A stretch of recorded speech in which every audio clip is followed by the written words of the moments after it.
football stadium was 30 years ago. College football is back, and so is a visiting SEC team to Waco, and they're led by a Texan trying to stamp his second location. The transfer, Jackson Arnold, from 2 hours away, leads Auburn into this building against a team that knows each other very well. Second year at quarterback for Sawyer Robertson, and he has Baylor winning 6 in a row at the end of the regular season last year into a bowl game, trying to trampoline into this year.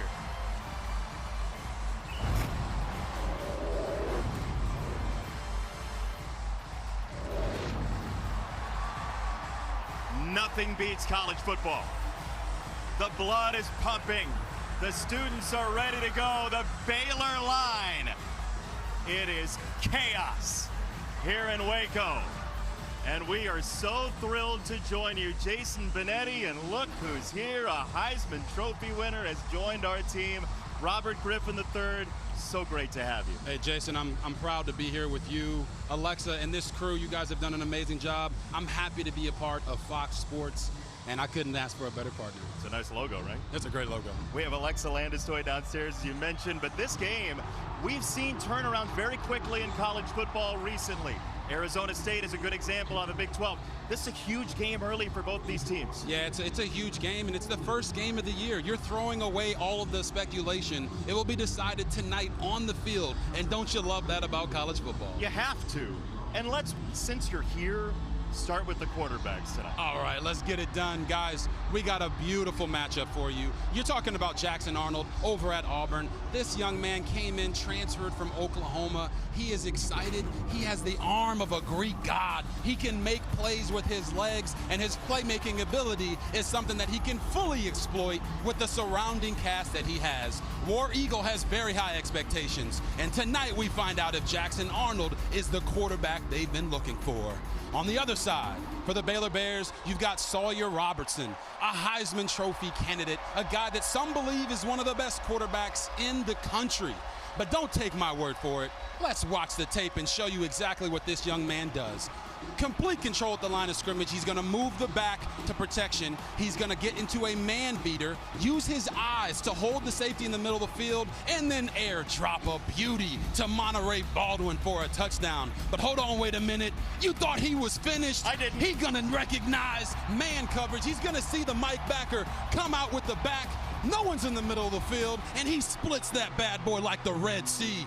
Jason, we are in for a treat tonight. It's the Friday Night Lights, and both of these Texas high school legends are ready to roll. You sound like you've been itching to do a football game. I miss this, man. I miss this. Oh, we got it for you. Here we go. Toe meets leather next. Auburn, Baylor. It is a steamy one on the banks of the Brazos. About 90 degrees as we get ready for kickoff between Auburn and Baylor in what should be a close game. Special teams could be featured, and for more on that, downstairs to our new teammate as well, Alexa Landestoy. Welcome to Fox Sports. Hey Jason, hey Robert, so excited to be with you, so happy to be here, and I know that Auburn Tiger fans are going to be very happy to see their starting kicker Alex McPherson out there on the field. Now, if you remember last season, Jason, you hit on it, Auburn dead last in field goal percentage, but they were without McPherson for most of that time. He's been battling chronic GI issues, been caused him to lose some weight. He was a game time decision coming into tonight. He took part in warm-ups. I'm hearing that his range is going to be within 20. Anything past that, it will be Towns-Magoo. But JB, an inspiring story for a kid that loves the game of football, and he wants to battle with his brothers here tonight. You want to know how much football matters to that young man? Alexa documented it. He had his large intestine removed in the offseason in December to make sure that he could play for Hugh Freeze and Auburn. This place is nuts right now. They have green smoke canvassing the building, and we have college football back in our lives, Robert. Yes, we do. And you talk about McPherson. This is what it takes to be a football player. Sometimes you got to give even the inside guts to go out there and get the job done. Truly remarkable. What a scene. Auburn and Baylor, two power schools hoping to be involved in their conference races. Towns-Magoo will kick it off The band is ready, and here we go.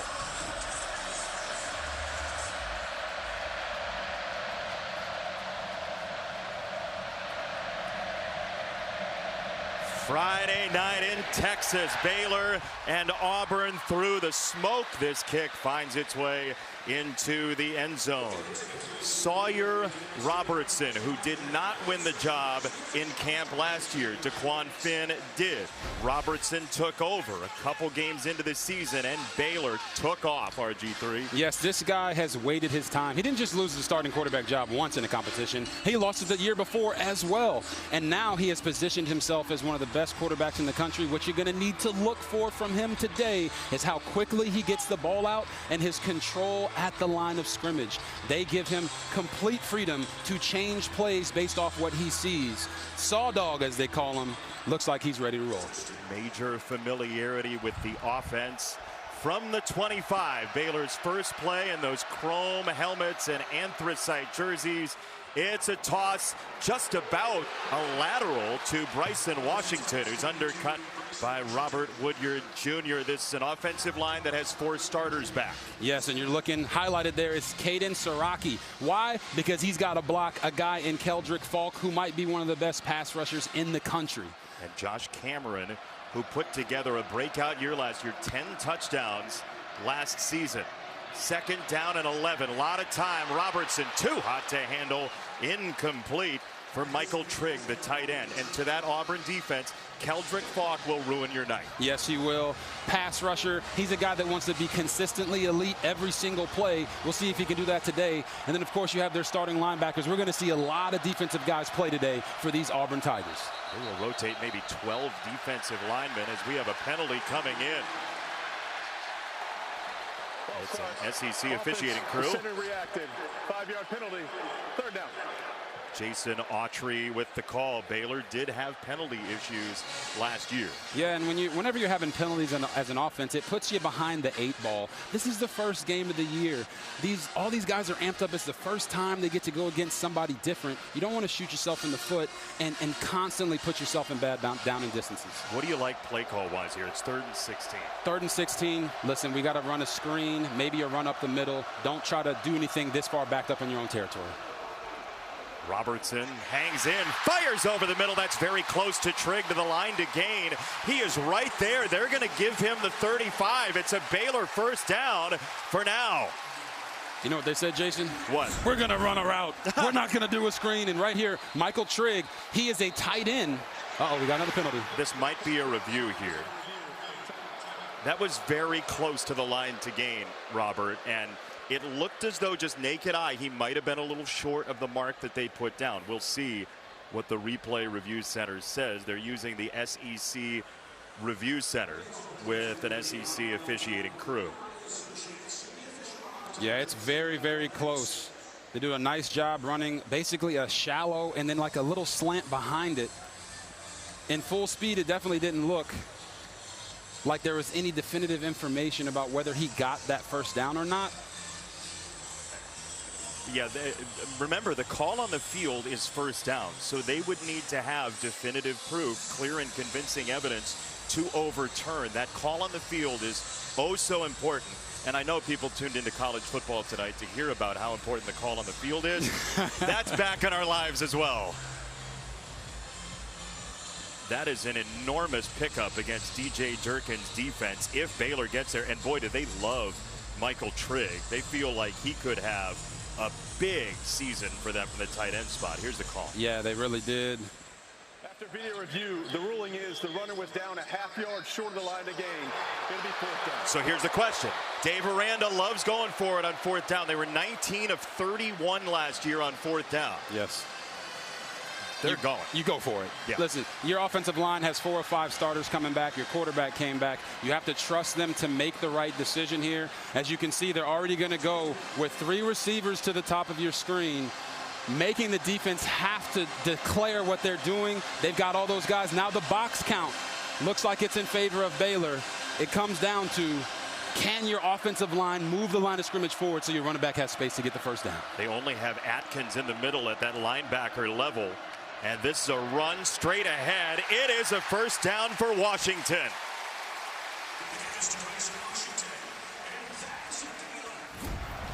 So, Jason, I want you to watch Michael Trigg. He's going to come in here and try to block to give an extra presence for that backer who shot the gap.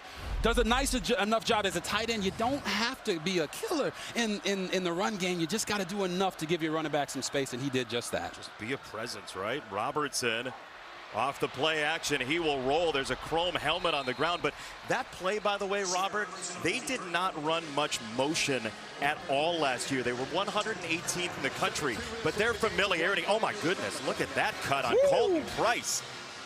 Yikes. Oh my gosh, right here. Look at Colton Price. Boom, gets smacked in the face. Helmet comes off with the elbow. That's how physical this game is. Nobody makes me bleed my own blood, Jason. Man. Wow. High snap with Price out for a play, and the throw's on target anyway to Cole Wilson for Baylor, the transfer from Texas State in his first year. They love this receiver room. Yes, they do. Cole Wilson has experience working with Baylor offensive coordinator Jake Spavital because they were together at Texas State in the recruitment process. They have raved about his speed, but right there he showed you he can make a catch over the middle as well. 3rd and 1 for Baylor, and it really could be a go for it on 4th down, and likely is if they don't get it here. 2 downs to get 1 yard against Auburn. It's an option pitch. It is Washington, and he's got a gash across the 40-yard line, inviting contact. Jay Crawford finally bucked him out of bounds, gain of 17. Oh, what a sweet play that was right here. They're going to read this man on the end line of the scrimmage. He comes to the quarterback, pitches it out to Bryson Washington, which you don't see a lot of these nowadays. The old school sprint option with the quarterback getting it out to the running back. I haven't run one of those since I was in high school, but that was a beautiful play. You miss it? I do miss it a little bit, Jason, not gonna lie. Yeah, you can see it in your smile. But again, this is a more sophisticated Baylor offense. The familiarity certainly helps as they have brought in Caden Knighton, the freshman tailback. He is at the top of the screen. And this is a lob to the near side for Trigg, and he was pushing with Auburn's Robinson. Big hit, the quarterback Robertson. Yeah, took a big shot right down the middle. You're gonna see this. Our guy Woodward knocks him right in the chest, and honestly there, Sawyer missed a wide open slant that came underneath. He was trying to hit the bigger play down the field, and that's why we always tell quarterbacks, you can't go broke taking a profit. Read it out cleanly. Don't try to hit the dagger every single time. Right there, it looked like he got hit with a dagger. Yeah, he definitely caught the brunt of it. 2nd down, first carry for Knighton. And he cuts outside. Knighton across the 20-yard line. The freshman from the state of Oklahoma with another nice gain of the ground. Oh, just great patience. Watch him go inside and then bounce it outside. Running backs, watch how he finishes this one. Getting vertical, splitting 2 defenders. They have been raving about Caden Knighton for the entire camp process. He was a 100-meter state title winner in high school. I know that's close to your heart, but when you see him in open space, that's where he can create tragedy for a defense. Yeah, and that's what Baylor has been talking to us about. Coach Spavital said Caden Knighton is the lightning to Bryson Washington's thunder, but even Bryson Washington does a really good job of hitting high speeds when he's out in open space. So although Dawson Pendergrass is out for the season, they do have a promising back in Caden Knighton to spell Bryson. They're doing this right now, Robert, by the way, with the backup center in Colton Siraki, the brother of Caden, the right tackle. How does that change things for Sawyer on this drive? Well, you always have to worry about the quarterback-center exchange when you bring a new guy into the ball game, and also just identifying the defense. Yeah. Sawyer's at a point now where he can probably override any of the calls that the offensive linemen make. So if Colton doesn't really know the call, Sawyer is going to get it right and make it right. 3rd and 10 for Robertson. Quick hitter. Washington can't reel it in. It is incomplete. They are in field goal range, approximately 36-37, and it looks like Baylor's going to try to take the points here. Now, that was the second time they ran that play. If you guys remember the first play of the game, they did the same escape motion with Bryson Washington and got the completion for 1 or 2 yards. Look for them to come back to that same set and do a double move off of that screen action. We'll watch these two coordinators and offenses set each other up over the course of the night. Hugh Freeze is very strong at that as well. Connor Hawkins for the first points this year for the Baylor Bears. They lost their center, who looked like he had been in a prize fight, and this may turn into one. Jackson Arnold is ready for it. The native of Texas leads Auburn next.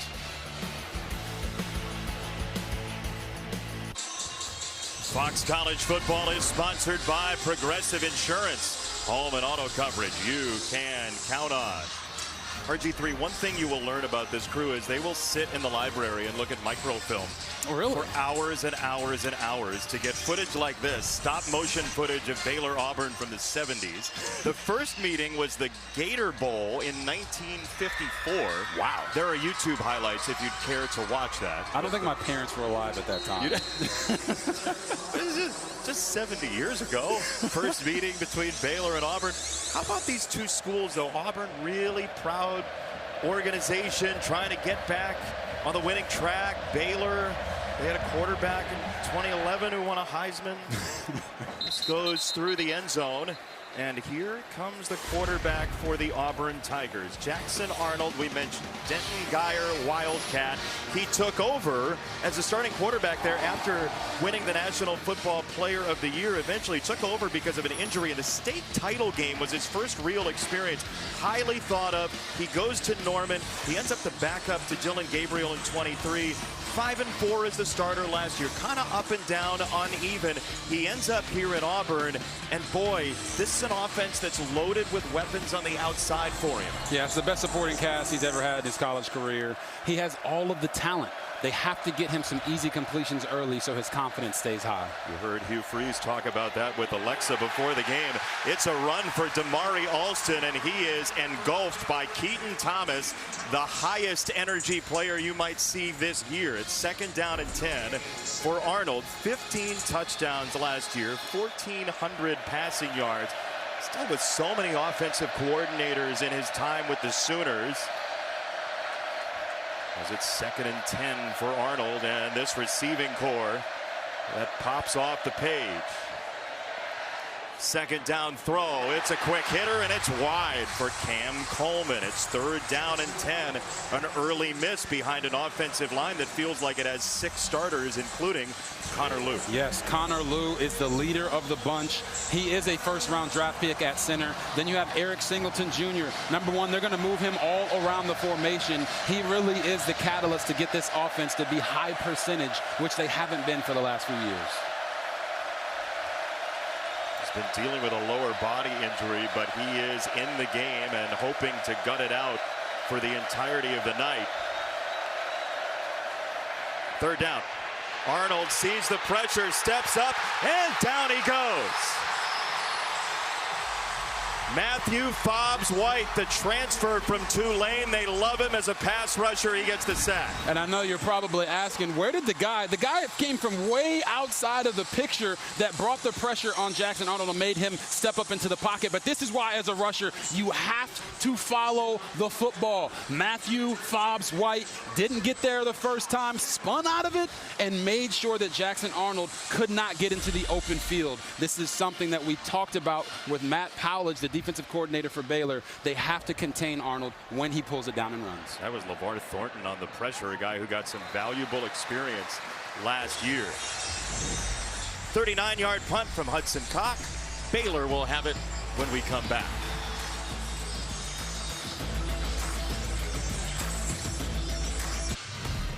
Oh, we got a big 3 coming in there. Time for Three's Keys. Yes, Jason, Three's Keys. It's as easy as 1-4-8 for Auburn. They got to get Eric Singleton Jr., Malcolm Simmons, and Cam Coleman going early in this game. The ground control for Baylor. Bryson Washington and Caden Knighton have to get rolling, and then don't drop the mic, guys. It's the first game of the year. Don't do the stupid penalties. Make sure you're not hurting yourself and losing the game instead of going to win it. First down run. Washington into the middle of the defense. By the way, Colton Price is back in, the center who got bandaged up in a big way after getting cut with blood dripping down his face. Yeah.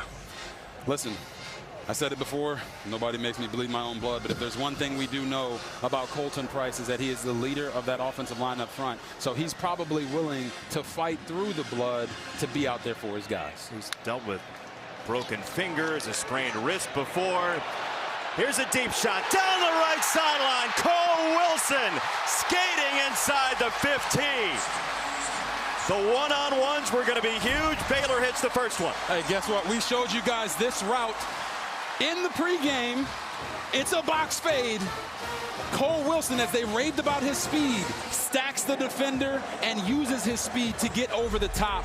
And Sawyer Robertson delivered a beautiful throw after looking off the safety. I can't wait to show you guys that one in a replay here when we have some time. Boy, they love their possibilities on the outside in this game. Washington to the 5. You know, Jason, when we talked to Jake Spavital, the offensive coordinator for Baylor, he talked about we got to take some shots down the field early. Yeah. They're gonna force us to, in man coverage, to have to win the one-on-ones down the field. And they did it right there with Cole Wilson, someone that many didn't believe would be a starter for them coming into this season. But right there on one play, he shows you how dynamic he can be. It reminds me a lot of Tevin Reese from my playing days here at Baylor. Okay. Transfer from Texas State, Cole Wilson, following Jake Spavital here a year later from the 5. Second and goal down the middle. Washington keeps his feet and digs down to the 2. Woodyard got a big piece of him, and Washington nearly had the want to. Yeah, you see Keldrick Falk right there got into the backfield pretty quickly. Auburn is doing a really nice job of winning some of their one-on-one matchups up front, but they're not getting the backs to stay down at the point of contact. Right there, Bryson Washington took a run that was probably blocked for -3 yards and turned into a positive gain. Third and goal here, Robert. They have Kloffenstein, one of the tight ends. They really like the tight end room this year. He is the man in motion, and this is going nowhere. It's a loss of 1. That's Keldrick Falk, one of the top defensive players in the SEC with the stop. Yeah, I mean, you're talking about Keldrick Falk. He's right here in the, not quite on the edge, but watch him stack, shed, get to the back, and finish this time, which he didn't on the previous play. But you just saw about 3 Auburn defenders in the backfield. They are a very penetrating defense. Baylor's going to go here. 4th and goal from the 3. Robertson, short set, end zone, incomplete. He wanted Trigg. It's knocked away. Champ Anthony got the hand in, and Auburn holds the line. The junior from Fort Worth, Champ Anthony, keeps Baylor out of the end zone. What a hold for the Tigers.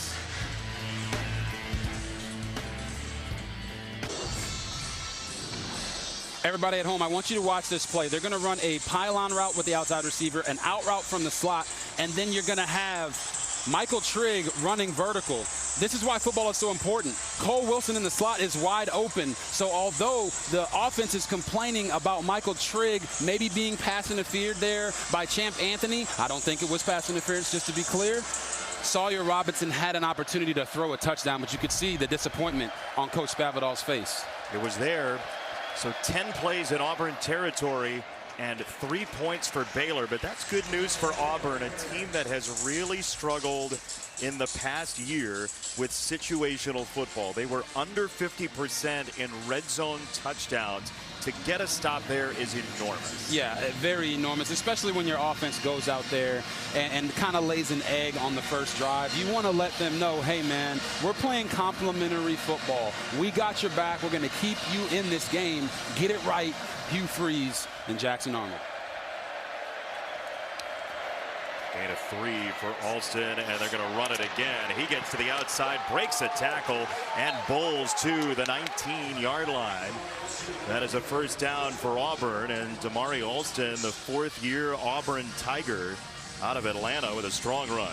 Yeah, Damari Alston's been waiting his time, biding his time, knowing that his opportunity would eventually come. They're very excited about seeing what he can do in the running game with a much improved offensive line, bringing in 2 big tackles from the transfer portal. They could be better in the run game even without Jarquez Hunter.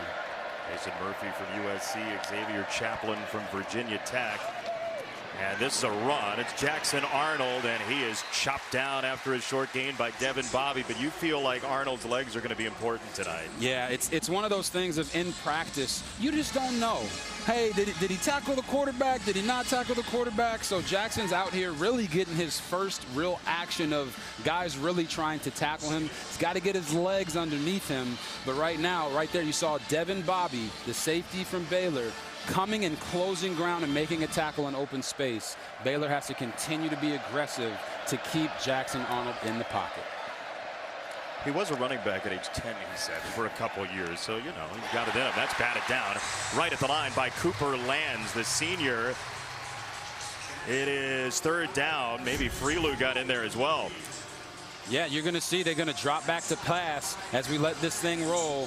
And Jackson Arnold takes his eyes to the left, tries to make a throw. And this is an interesting thing that Baylor is doing. Cooper Lands is the one that got his hand on the ball there. They're not rushing all of the guys all at once. Some of them are sticking back and trying to spy Arnold. That's an interesting tactic to try to keep him in the pocket. It sets up a 3rd down and 7. We have not seen those receivers make a big play yet for the Tigers. Arnold hopping in the pocket, trying to run. He shakes by 2 and gets the 1st down. Eventually wrangled by Keaton Thomas, but there it is from Arnold, the escapability. And there's a Baylor player down. It's Jackie Marshall. You know, we're praying for Jackie Marshall to get up, but right here you're going to see Jackson Arnold slide in the pocket, and when it's time to go, quarterbacks, you got to go. He breaks those tackles, the arm tackles right there, gets vertical to get the 1st down. This will be interesting. This is a quarterback who gave himself up. So there's a possibility of targeting here. Marshall is down. We will check and see and take you through the possibilities of the rule there. They're going to help Marshall up, and we'll be back.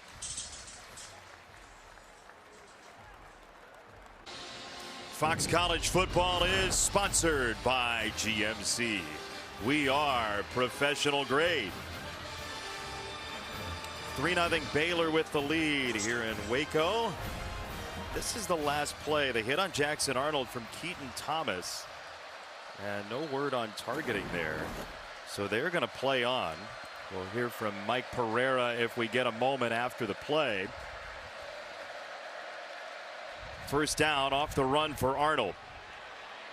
A lot of time. He'll check it down. Middle of the field. Preston Howard, the tight end. Mike Pereira, what did you see on that play?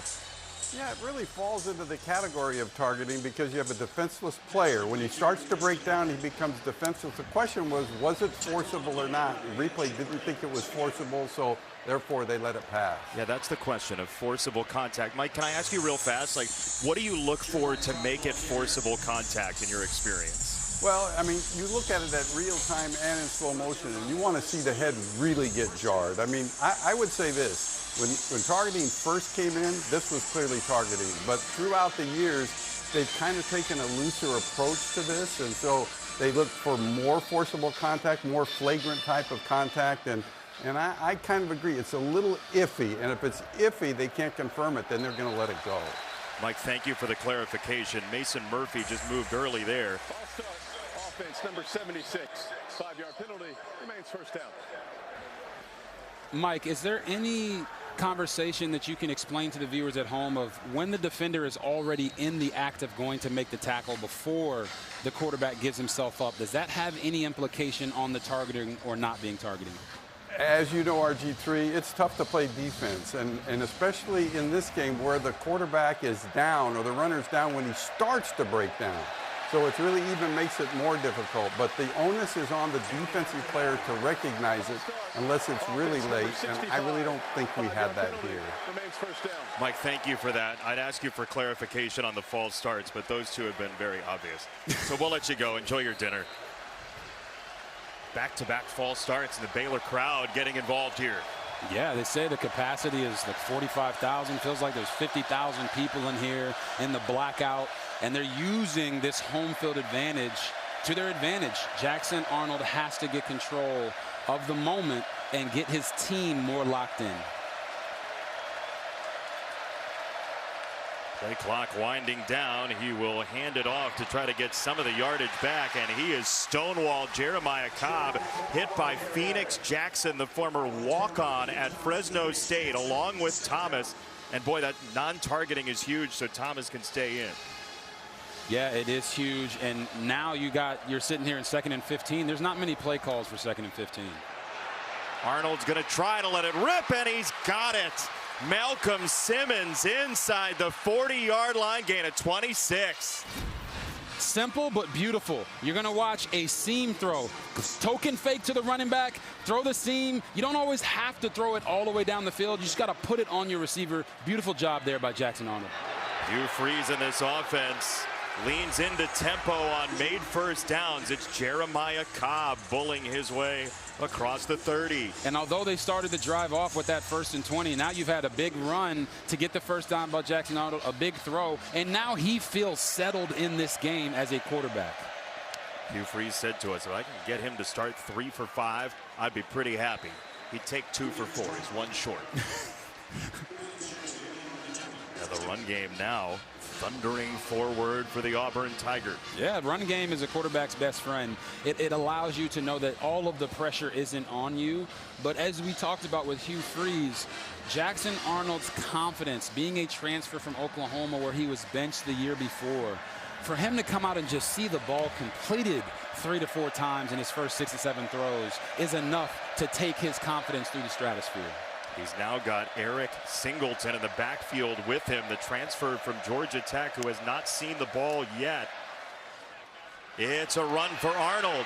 Oh, he bided his time, and he is in the end zone. What patience from Jackson Arnold for an Auburn touchdown. What a play right there, and what a call by Hugh Freeze. You're going to see Eric Singleton come around. The back is going to come down and then block for Jackson Arnold. They want to throw this to Singleton, but everybody goes. And if everybody goes, I knows where to get into the end zone. Jackson Arnold showing you those legs and his dynamic playmaking ability. Woo, what a play. He told us this week he loves controlling the outcome. He just did right there, and now Alex McPherson. If you missed it early in the game, Alexa reporting on McPherson, who is playing after a surgery to remove his large intestine. He was in the hospital on Christmas in December. He is back dealing with ulcerative colitis. He wanted to play football for this Auburn team, trying to announce itself. Yes, they are. And right there, Jackson Arnold announced himself to this Baylor crowd in all of college football. So Auburn stopped Baylor on 4th down, started from the 4-yard line and took it all the way in. Yeah, sometimes as a quarterback, you want to, feel some contact here and there. But so far in this game, Jackson Arnold has been getting hit a bunch, but he's bounced back. And that's what you love to see. Started 0 for 2, completed his next 2 passes, and then utilized that elite trait of his with the running game. I do believe now at this point he is settled and he understands, hey, man, I am Jackson Arnold. I am the baller that I've always been. He was the best player in high school football, coming out of Denton Guyer, about 2 hours away, door to door from here in Waco. Cole Wilson on the return, and he had some space. Auburn did close the door at the 35-yard line. What do you like from Jackson Arnold so far? Yeah, I mean, right here you've seen him. He's breaking tackles. He's not afraid to put his body on the line for his team, even though he was smart there. Hey, you get thrown around, what do? You get back up, you break 2 arm tackles, and then the touchdown at the very end was just the epitome of what this guy has to do. Be decisive. If you're going to make the throw, put it on him. If you're going to run, put your foot down. And you see the excitement. You should have seen the guys celebrating with him when he came off the field. It was like, yes, this guy can lead us to where we want to go. Confidence is such an important thing in college football, especially on the road. Sawyer Robertson, a handoff, and that goes right into the middle of the defense. Atkins was there first on the run for Washington. And that will wind us down to possibly the end of the first quarter. You're probably wondering, like, why is Sawyer Robertson 4 of 8, maybe not as efficient as he was last year early in this game?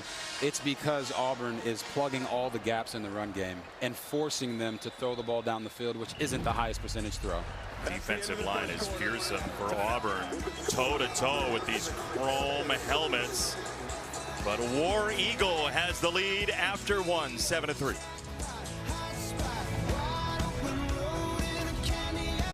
Coach, your young quarterback extending plays with his legs. How can you capitalize off of that last drive? Well, hopefully settle him down a little bit. He's got a couple guys open. He did hit one good one there. We look a little sluggish, I don't know, defensively, and I think, we bowed our neck there and got to stop, but we've got a 3rd and 16 and first drive. Hopefully we can do better on those the rest of the game, but good to see Jackson moving the chains for sure. Gaining some confidence from there. Thanks, Coach. Thank you. That is the most downtrodden 7-3 interview with the lead that you'll hear. It is a sack for Chris Murray for Auburn coming around the corner.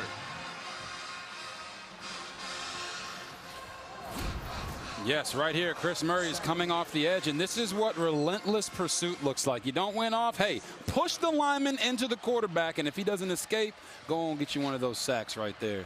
Beautiful job by him, and also Williams there off of the other edge. Yeah, Morris Williams, a sophomore out of Fayetteville, North Carolina, was in first. Robertson immediately rolls out, and he throws it behind Washington. Champ Anthony was there. That's a big hit on Washington, who is down, and boy, they cannot afford to lose him with the injury to Dawson Pendergrass in camp, a foot injury. They were supposed to be the two backs. Here's a hit. Yeah, you're going to see balls behind him. Champ Anthony comes in. Oh, gives him the shoulder shiver right in the back. Oh, I could feel that up here. Yeah, it doesn't feel great. That does not feel great. But to your point, Jason, if they lose Bryson Washington, it feels like the game then becomes all on Sawyer Robertson's arm, and that is not something that Baylor wants. Not because Sawyer can't do it, but that's not when this team is at its best. There is Palmer Williams, who is a major weapon for Baylor, nearly 50 yards a punt last year, and he can really flip the field. Auburn will have it. We'll see where they mark it across the 25. Since the moment it was announced, everybody's had this matchup circled. The Arch Manning era dawns.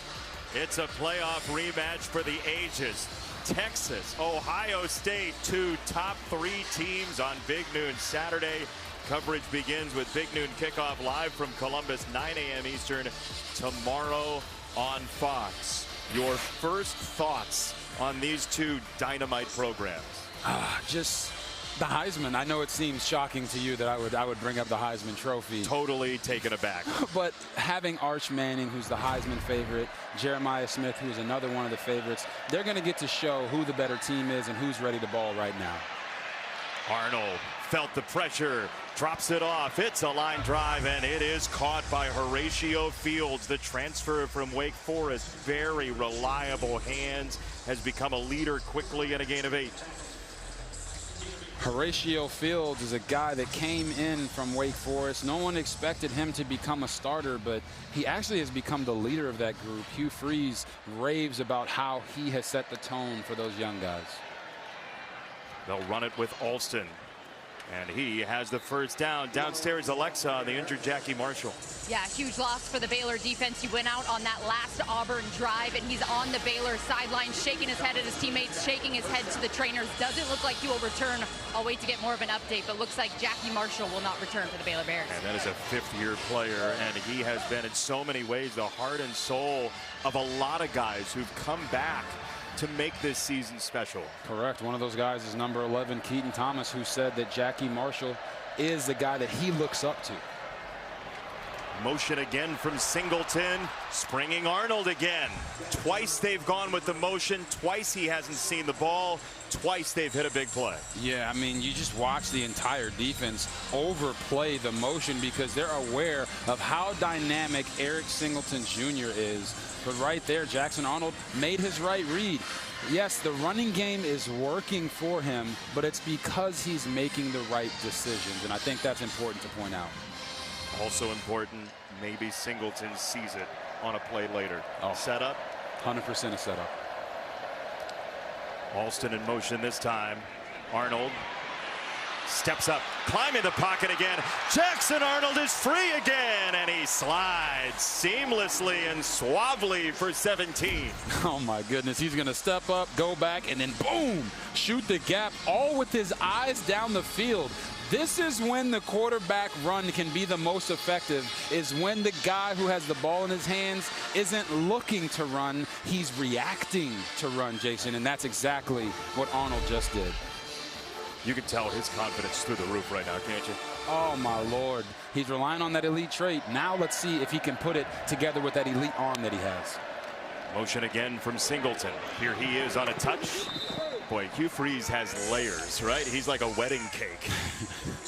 He does have layers. I love that reference, by the way. You called it. Eric Singleton Jr. comes in motion the first time. Hey, the read isn't to give it to him, so Jackson runs down the middle. They come back with the same exact play. Baylor recognizes it. They try to take away Jackson, who's been hurting them, and now Singleton gets the ball. I can tell you right now, with Dave Aranda and any defensive coordinator in the country, they hate when quarterbacks get rushing yards on them. There are no answers that aren't a trade-off somewhere else, right?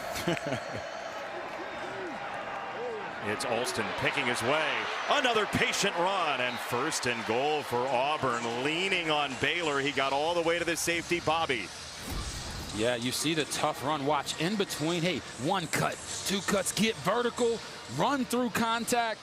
Man, Damari Alston, I don't know if you noticed this, but right there in the backfield, he kind of looked like he was standing like Ashton Genty. Ooh. But you can see the hands on the hips of the Baylor defensive linemen. The tempo and the amount of plays they're on the field is starting to get to him. Into the red zone, Auburn very quickly down to the 1 and in.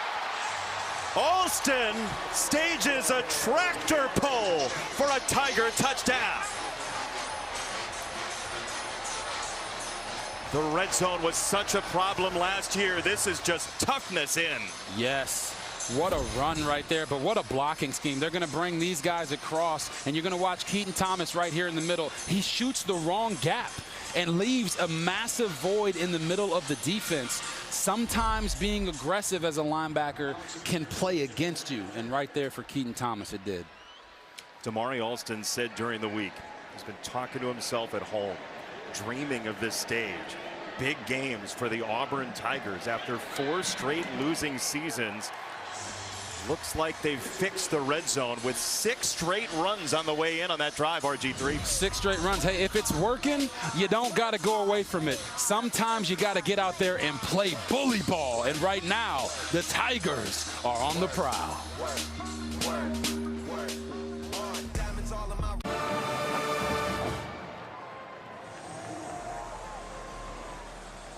Contact. They're facing a huge test on those last couple drives. Oh, yes, they are. And you see the face of Dave Aranda. He talked to us because they knew this receiving core for Auburn was so dynamic, so they knew they were going to have to keep coverage shells over the top, but it would hurt them in the running game. That's why Keaton Thomas had to be so aggressive on some of those runs. Now they're going to have to pull that extra defender, that safety, into the box to try to stop the run, and that's going to leave one-on-ones on the outside with some of the best receivers in the country. Next time Auburn has it, we'll see what sort of potion Hugh Freeze concocts for that. For now, Baylor will get it back, needing a score, because Auburn has it out of halftime. So if you're Sawyer Robertson and Baylor, what are you looking to do right now? Well, to be quite honest, they're getting bullied right now by this Auburn Tigers team. So you want to come out and establish your own running game. And outside of that, they got to get the ball to Josh Cameron. Yep. He hasn't touched it. Yes, they've targeted Michael Trigg, and Cole Wilson has had a couple big catches here. But they got to get their guy who is really the leader of that receiver room rolling so he feels a part of the game. He's down at the bottom of the formation there, matched up with Rayshawn Pleasant, the transfer from Tulane. Baylor from the 25. Over the middle, Robertson gets a completion for the first down to Ashton Hawkins, the redshirt senior from DeSoto, the power in this state. Gain of 12. And we talked about that escape motion by the back. Well, they did it again. This time they ran a concept off of it. Constantly playing the game of chess, giving them the same looks but different plays. It's the freshman Knighton trying door number 1, and he is shoved back. He'll get to the 40.5. Ooh, little post-play shenanigans. Sylvester Smith and Caden Knighton. College football is back. Tell you what, DJ Durkin has had a great plan so far, the defensive coordinator for the Auburn Tigers. And they didn't really see a whole lot of like spread, air raid type stuff last year. They didn't, but you get these type of teams off the field when you put them in bad down and distances because they run fast plays, which means they're off the field fast.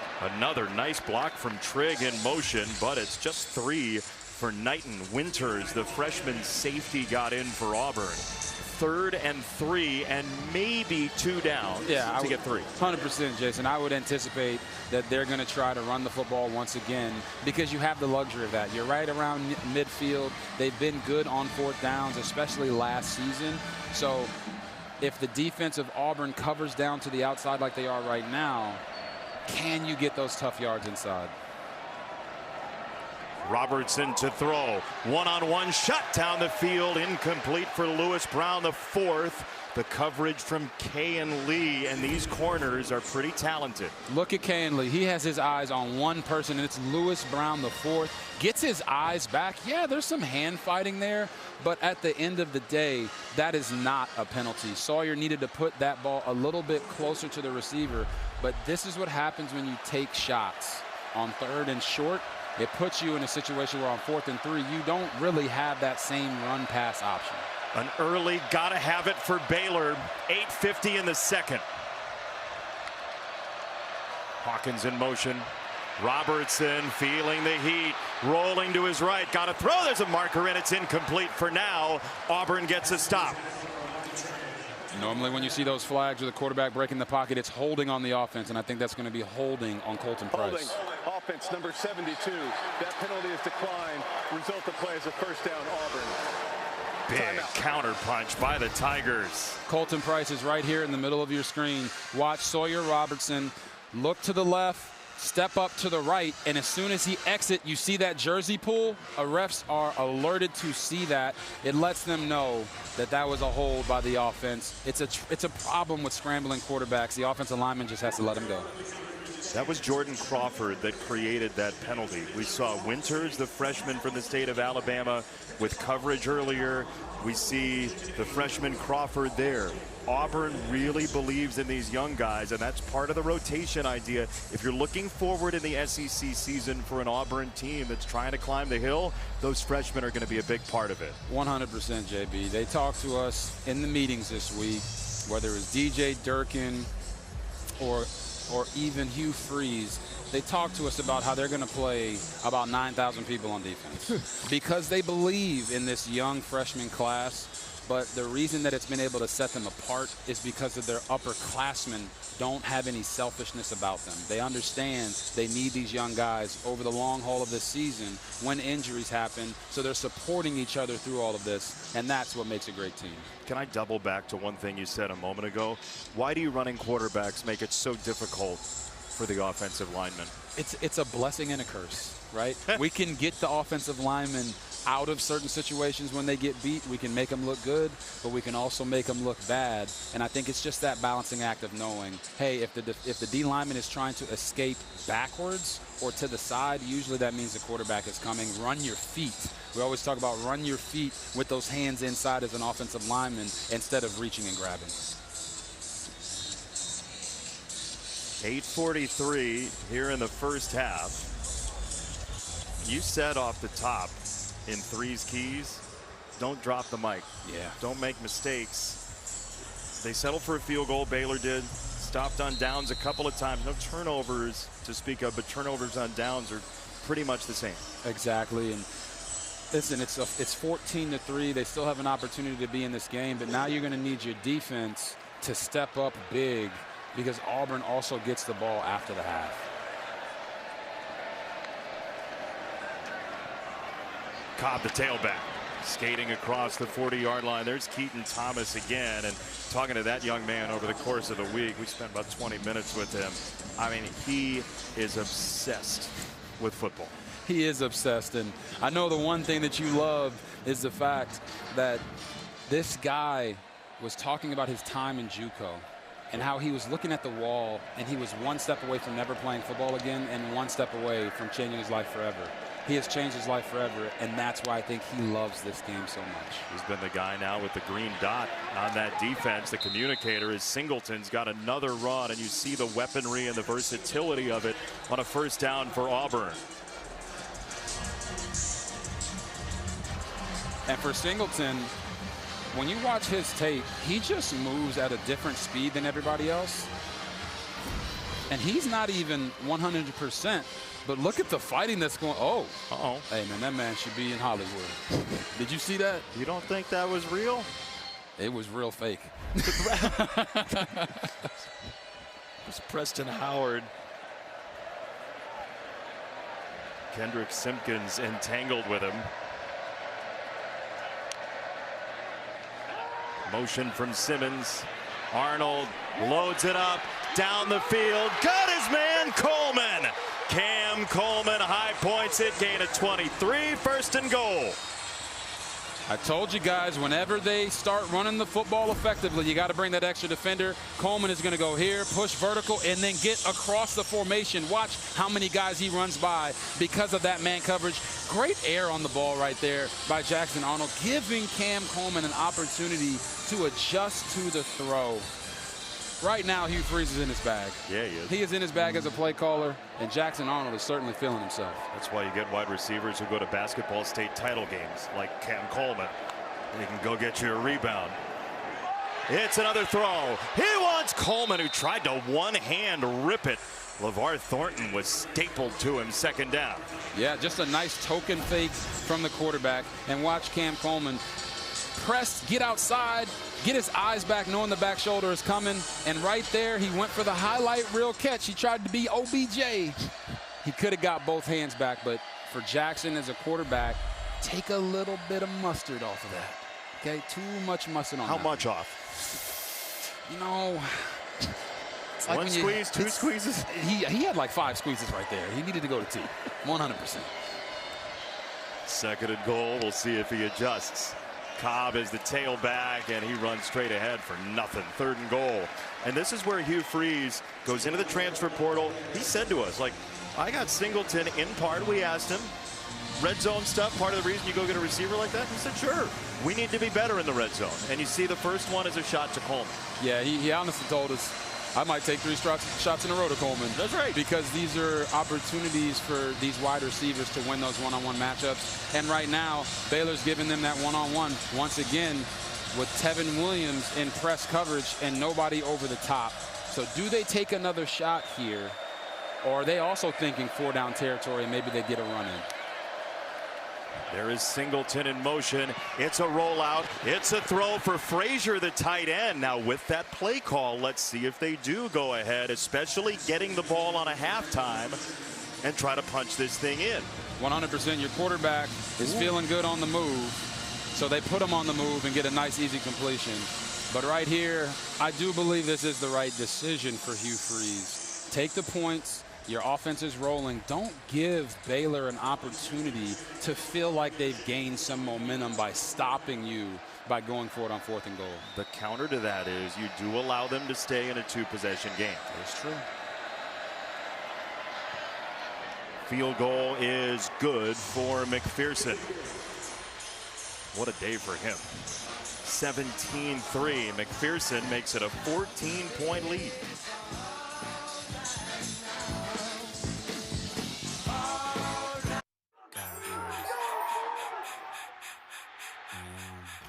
Reincarnated, I was stargazing. Life goes on, I need all my babies.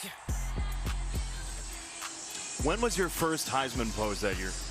I don't remember, Jason. The lineman actually baited me into doing that Heisman pose right there. Is that right? They were extremely excited about how the year was going.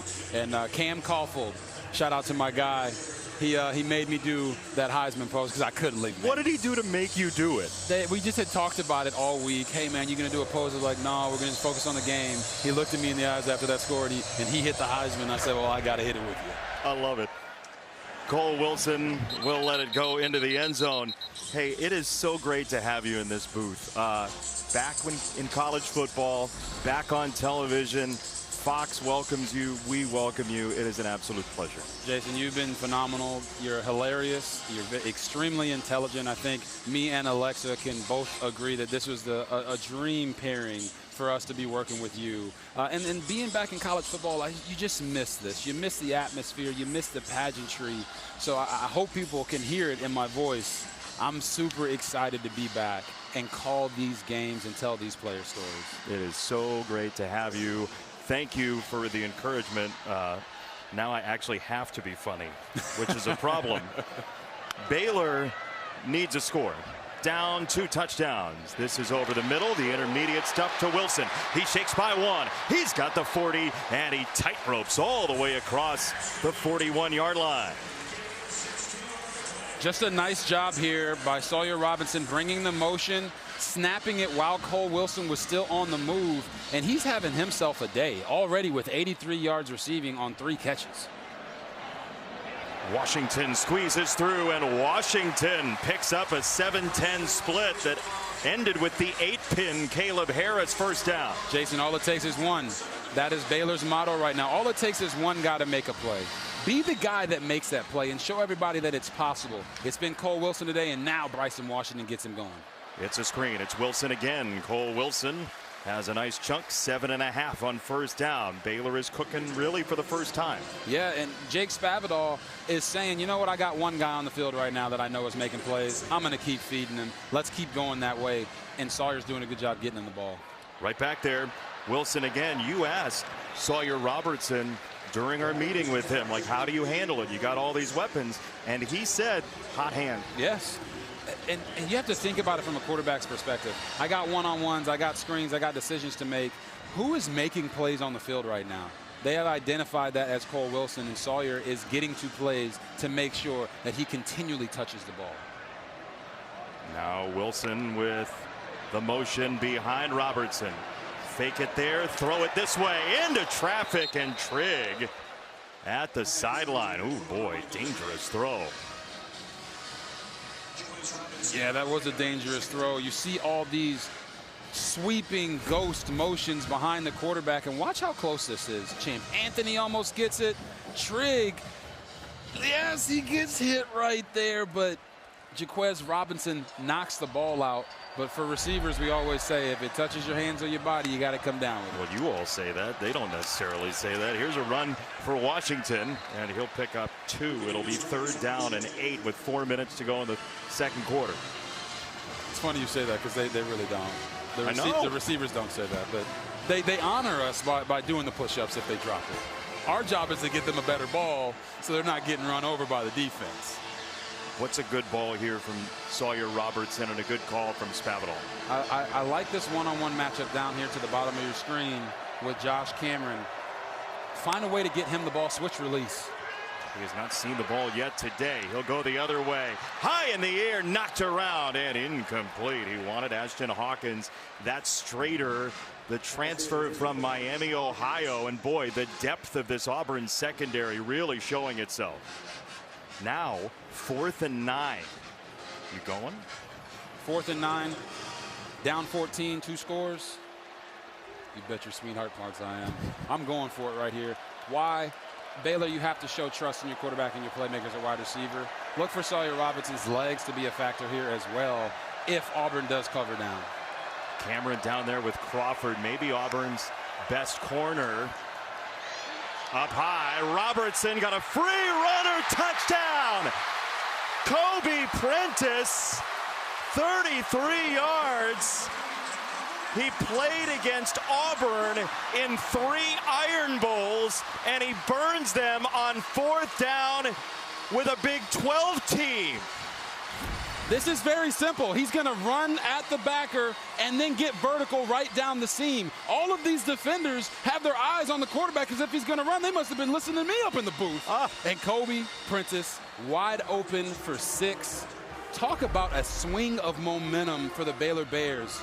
Oh, why are they going for it on 4th and 9? This is not the right decision. Boom. It was the right decision. What a game changer. Auburn fans are like, again with Kobe Prentice? He leaves Alabama. He's in our lap again? Come on now. They're like, we can't get away from this guy. He got away from everybody in Auburn colors. Baylor within 1 score. Suddenly.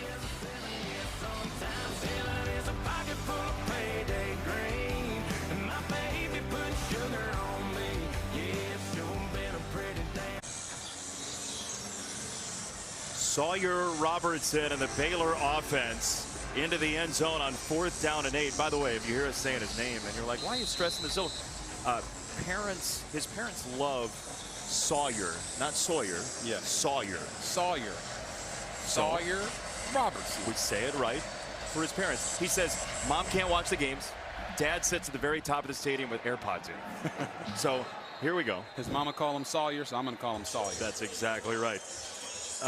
Jackson Arnold, the transfer from Auburn, has him into the end zone twice. Notable successful transfers, Bo Nix included, Auburn fans know, but Jaden Daniels, all these guys, a lot of them ended up in the league, RG3. Yes, they did, and every single one of them is a starter except for Dylan Gabriel, and who knows when he might get his shot this season. But that new scenery, new coaching, finding the system that is best for them paid off, and that's exactly what it looks like it's doing for Jackson Arnold right now after having, this is his 4th offensive system in 3 years in college football. That's tough to develop, but right now he looks like he's playing with a lot of confidence. Throwing Casey Mize fastballs for Auburn so far, leading 17-10. Arnold right down the middle, got the tight end Frazier. That's a gain of 9.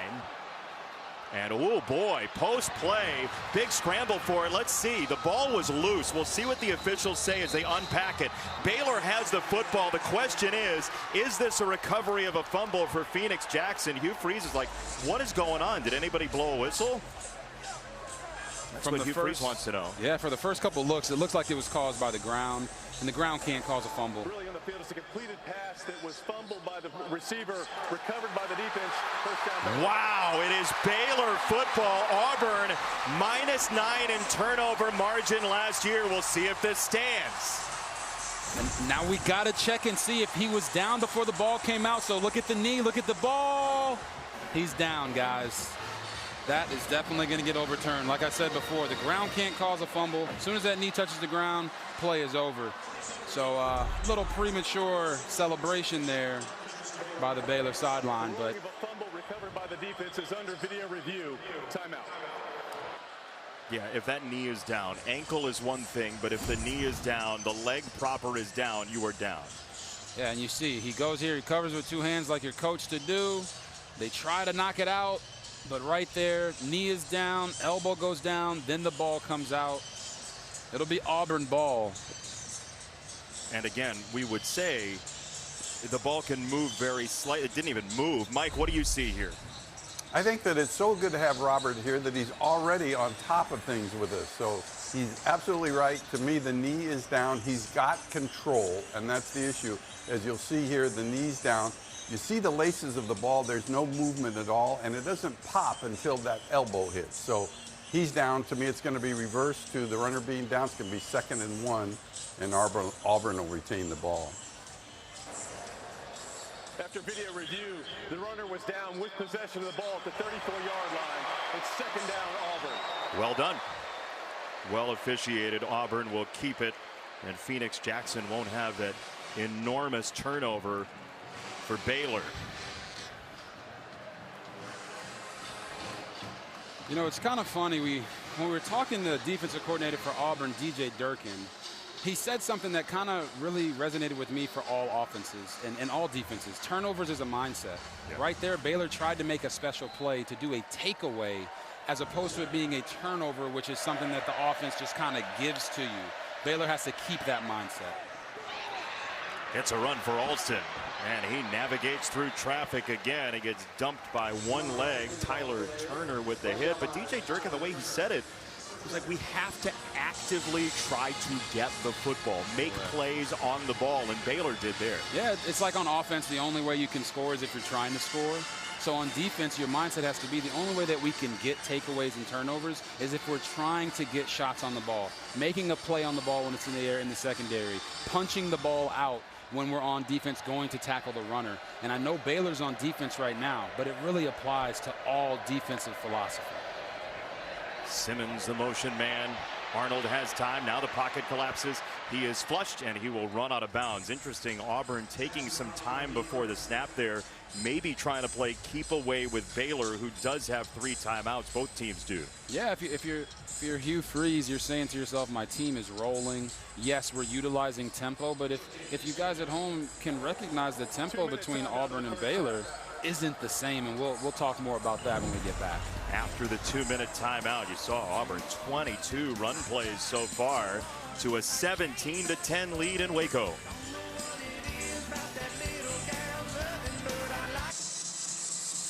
Fox College football is sponsored by Chewy. For life with pets, there's Chewy with everything. Cam Newton most recently, the 3 Heismans for Auburn. It was 15 years ago they won a national title. Hard to believe it's been that long. I know you watched him while you were playing. Oh, yeah.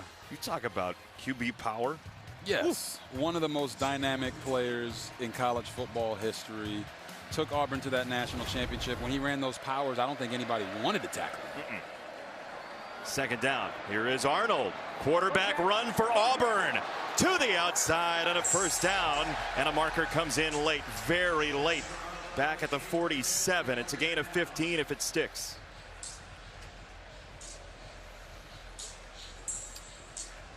Dave Aranda said this week to us, we need to make Jackson Arnold introspective. Stop and think. Be internal. He has been outwardly confident all night long. During the run, holding, offense number 3. Wow. 10-yard penalty from the spot of the foul. Repeat second down. It's on the receiver, Perry Thompson. Yeah, you're going to see Perry Thompson. It's the same thing that happened to the offensive lineman. When you grab the outside of the shoulder pads and start to run your feet, and then that turn right there, once Jackson Arnold is past him, is why they called holding on him. I love the aggression by Perry Thompson right there. You want to block for your quarterback, and good runs become great runs when your outside receivers block down the field. He's just got to be a little bit smarter about where his hands are. With that being a spot foul, they're back at the 43, 2nd and 6. Arnold wanted to shuttle that away for Alston. Instead, he'll double back and skate free again. Jackson Arnold in space puts his head down, and it looks like he's just short of the line to gain. Turner was closest. It'll be 3rd and 1. What a run. Yeah, I mean, he's going to escape this way, come back the other way. Who's this guy think he is? Cam Newton? Nice broken tackle. He is not afraid to use his legs, and this was something that Hugh Freeze talked to us about in our meetings. Hey, we don't know, like, how mobile is he going to be? How many of these runs and these broken tackles is he going to get out of? Right now, he is really relying on his legs to make plays for this Auburn offense. See all the rush yards they have piled up today. Alston right up the zipper, and that is an Auburn first down. They are shoving their way forward. And talking to Derek Nix, the offensive coordinator for Auburn, he was like, and Hugh Freeze said it too, we just want to see that push from the offensive line. We want to see that drive, and it has been there. Yeah, it has, and we talked about this. Hey, it's 4-down territory. They're near midfield. 3rd and 3, why not run the dive? Your offensive line is really creating holes, and you see Derek Nix up there. He's in the calm environment of the press box, but he's seeing everything clearly. Great running back in his own right. Free runner here, and Arnold gets hit. That's a free football. It's down on the ground, punched away, and eventually Auburn is on it with Jeremiah Cobb inside the 40-yard line. Kendrick Simpkins dislodged it and turned it into a pinball. Holy cow. What a play. Simpkins, you're going to see him come from right outside the screen. Backward pass recovered by the offense, resulting in second down. Timeout Baylor. Yeah, that's a backward pass. It's 30 seconds in length. Yes, it is a backwards pass. You see him. He's not ready for this. He tries to step and make the throw, and then it goes behind him. So really nice job there by Preston Howard, focusing on trying to get to the ball, because if they didn't, Baylor's definitely picking that one up. It's a loss of 14, but it could have been so much more. Coming up next, the Liberty Mutual Insurance Friday halftime show. Baylor has life. The crowd awakened. Second and forever for Auburn.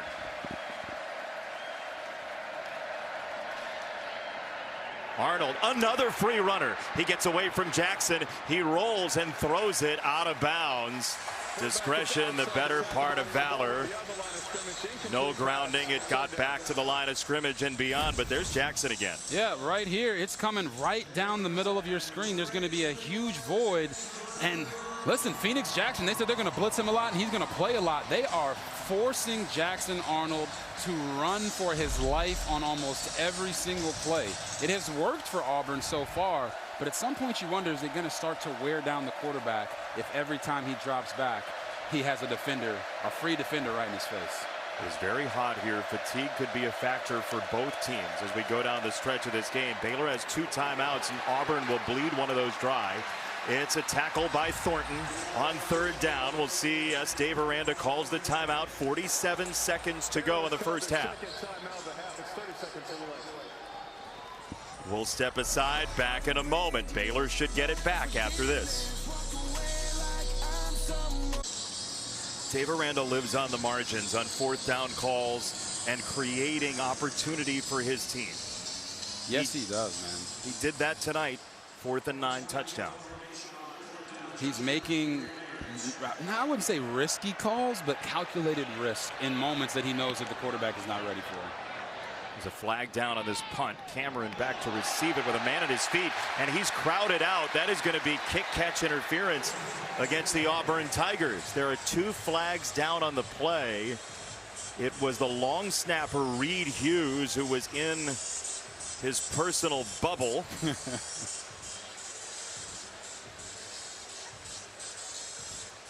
We'll see about the 2 penalties. Fouls by the kicking team. The illegal formation. Offense number 8 lined up in the backfield. That penalty is declined. Interference with the opportunity to catch the kick. Kicking team. That penalty is 15 yards from the spot of the foul. First down, Baylor. Enormous penalty. Yeah, enormous penalty, especially with the clock running down. You got to be able to control yourself. He slips and hits him, and as you said, Jason, he is inside of his personal bubble. You cannot be inside of his personal bubble when he's going to catch the punt. It's too hot for that. It's 90 degrees. and he is getting lit up over on the sideline. That's the long snapper, and you appreciate the effort, but it's 15 yards that they just could not afford. Baylor has a timeout. Remember, Auburn gets the ball out of halftime, but an opportunity knocking for the Bears. Sawyer Robertson on a 5-man rush. He'll throw it to the far sideline. Incomplete. The crowd wanted a flag against Pleasant. Second down. Brown the intended target. And you called Rayshawn Pleasant's name for the first time. This is a guy that Hugh Freeze spoke to us about, and even DJ Durkin said, hey, this guy, they're going to know his name by the end of the season. Maybe not always as a corner, but also as a returner. So to see him playing so tight in coverage right there is showing you his evolution as a player. He's lined up with Brown again. You saw Trigg over there, the tight end, separated from the formation. Pressure coming, and Robertson is down. He's swarmed under by Keyron Crawford, the senior from Memphis. Oh, yeah. Keyron Crawford, they're going to run a game here with the defensive end and the defensive tackle. Boom, go inside, go outside, skinny through. And right there, Sawyer just has to be a little bit stronger in the pocket because Keyron only got one hand on him. But, hey, that paw was enough to bring him down. Yes, it was. You got to worry about Falk there as well. Crawford gets there. Timeout Baylor. The NFL regular season kicks off on Fox September 7th. The Giants take on reigning Offensive Rookie of the Year, Jaden Daniels in Washington. Good quarterback for Washington, having a good rookie year. Interesting. Niners take on the Seahawks as well, or other regional action. The NFL is back September 7th on Fox. Auburn and Baylor here. Alexa, would you call this the Jarrett Stidham Bowl? That's what people are calling it when you're prepping for this game. That was a name that kept popping up. I chatted with him earlier today. He told me it's really cool to have his two former schools playing each other. He's got great memories from both. He met his wife, he met his best friend at Baylor, but he's got his best football memories at Auburn. He said he's watching with fellow Broncos quarterback Bo Nix. They're cheering on the Tigers, if you're wondering who he's rooting for here tonight. Oh, he's got Bo with him. The whole Bronco QB room is watching tonight. Bo Nix had that memorable opener back in 2019 against his future team. Robertson snaps it off. Trigg keeps his feet. Trigg to the outside. Got a block from Washington. He is out of bounds before the line to gain. And now let's see exactly how hot the dice feel for Dave Aranda. 21 seconds. It'll start on the snap. It's 4th and 3 from their own territory. You're welcome. This is Auburn does get the ball on a halftime here. That changes the calculus. It does change the calculus, and if you're Dave Aranda here, you would certainly want to punt this ball. It's showing extreme confidence in your offense and maybe even some confidence in your defense after getting a big stop on the last possession. See if they snap it. They do. 4th and 3. Here we go. Robertson. Incomplete. There's a marker down. Pleasant got his hands on it. Let's see what the penalty is. It's pass interference on Rashawn Pleasant, 100%. Holding. Defense. 10-yard penalty from the previous spot. Includes an automatic first down. That's pressure put on by Dave Aranda and Baylor. You're going to see him right here lined up outside on Lewis Brown IV. He wins off the line, and then he gets in his hip pocket, and right there when he sits down to run the curl, he just is hugging that man like he owes him money. So that sometimes as DBs, they get upset with some of the holding calls and some of the pass interference calls, but right there I think even Rashawn knew, yeah, you got me. First down, Auburn territory. Baylor, Hail Mary, sideline. Too much for Wilson. Boy, Baylor's had enough Hail Marys for a lifetime in the last 2 years. Yeah, this is another box fade throw. Cole Wilson caught a big one of these earlier in the game. Right here, it's just a little bit too far for him. He can feel that safety coming there as well. Sawyer has to do a better job of putting that ball on his back shoulder so he can protect himself from that front side hit. You have a chance to get the ball to the sideline once. Auburn's going to use a timeout here to talk it over. Auburn is called a 30-second timeout as their first to the half. Baylor within 7, 8 seconds to go second quarter. This is a great scene here in Waco, and this place has become famous for, for what? Flipping teams. Oh. Some great, it's the fixer-upper here for Dave Aranda. Look at how happy he is. 12-2 after 2021, got his tool belt. He's the Bob Vila of Waco, and then suddenly, storm clouds everywhere. Storm clouds everywhere, just hammering away. Look at that face. Yikes. And then 2024, they're 2-4, and then suddenly the sun comes out. It's a rainbow. They finished the regular season 6-0. We don't know Dave Aranda to be like a carpenter. Right. He is a cerebral guy. He's a thoughtful guy, but he is a fixer-upper guy as well. He is a fixer-upper guy, and he is the last of his kind.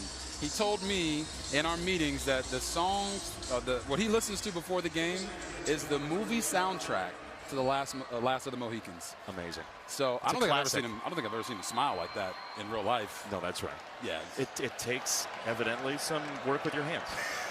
Second down and 10. 8 seconds to go. Dave's gonna love that. Robertson throws it down the middle, incomplete for Trigg, who had broken away from the Auburn coverage, and Robinson. Oof. Oh, it's such a great route across the middle. He's going to inside release and get here to the middle of the field. He's got man on, pressure stays strong, and it's just make that catch, and he's off to the races. And you're probably wondering at home, well, why would they throw the ball across the middle with 8 seconds? Well, in this situation, you tell your receiver to catch and get down. That way, the first down stops the clock, and you can get your team out there to kick a field goal. Quick hitter, got it to Brown. Very athletic. Brown gets to the 30, and that's all. So Baylor does finish the half on a drive. They bogged down, and we'll see if Baylor can flip this house in the final 30 minutes here in Waco. For now, after a grueling first half, we send it to the studio. Mike Hill, Chris Peterson, Bruce Feldman, Liberty Mutual Insurance Friday halftime show. Indeed, Jason, we are here. Auburn trying to end a streak of 4 straight losing seasons, on top by 17-10 at the break. Welcome to the Fox College Football Friday halftime show, sponsored by Liberty Mutual Insurance. Only pay for what you need. It is Mike. It is Coach Chris Peterson. It is Bruce Feldman. Jackson Arnold was at Oklahoma. Expected a lot out of him. Didn't happen. Goes to Auburn. And let's just say his Auburn career is off to a running start as we take a look at the halftime highlights, sponsored by Liberty Mutual Insurance. Only pay for what you need. Yeah, I think this first half, is all about getting his confidence back. And the way to do that is to play to your strengths. And one of the things he can really do is use his legs, like you were saying, Mike. He got 9 rushes for 64 yards and a touchdown. But he was effective and efficient in the pass game. 6 for 10 for 79 yards. Let's not forget this. When he was at Oklahoma and they beat Alabama last year, he ran for 131 yards. So that's a big part of his game. That's going to give him confidence. I think we've got a heck of a game on our hands here, and I can't wait to see what happens, especially in the first 4 minutes. Coaches always talk about the middle 8, which is the last 4 minutes of the half. You saw a lot of action going on there. And the first 4 minutes of the second half, that really kind of establishes momentum. And so it'll be interesting to see who comes out swinging, so to speak. Yeah. Speaking of swinging, we've had a huge momentum swing throughout this game. We had it early where it felt like Baylor was about to jump on them. They don't convert on a fourth down inside the 5. And then all of a sudden, Auburn started to get rolling. But I felt like there was a key moment when right here, it is a 4th and long, 4th and 9. Yep. They blitz. Wow. Bryson Washington, the running back, does a great job picking up the blitzer. And it's an easy touchdown right there. That's called a blown coverage. And he went for it on 4th and 3 on the last possession right there. Got a pass interference or a holding call right there to keep that drive alive. Of course, they came up with no points. But 2 times inside the red zone of Auburn, only 3 points out of that. See if Baylor's offense can pick up where they left off in the first half. Meanwhile, with Travis Hunter and Shedeur Sanders out of the picture, how would Coach Prime and the new-look Buffs do against Georgia Tech? Highlights coming up. And one of the games of the year, of course, it might be the game of the year. What can Arch Manning and top-ranked Texas expect from number 3 and defending champion Ohio State? We got Tom Rinaldi who's going to sit down with Sark. That's coming up next.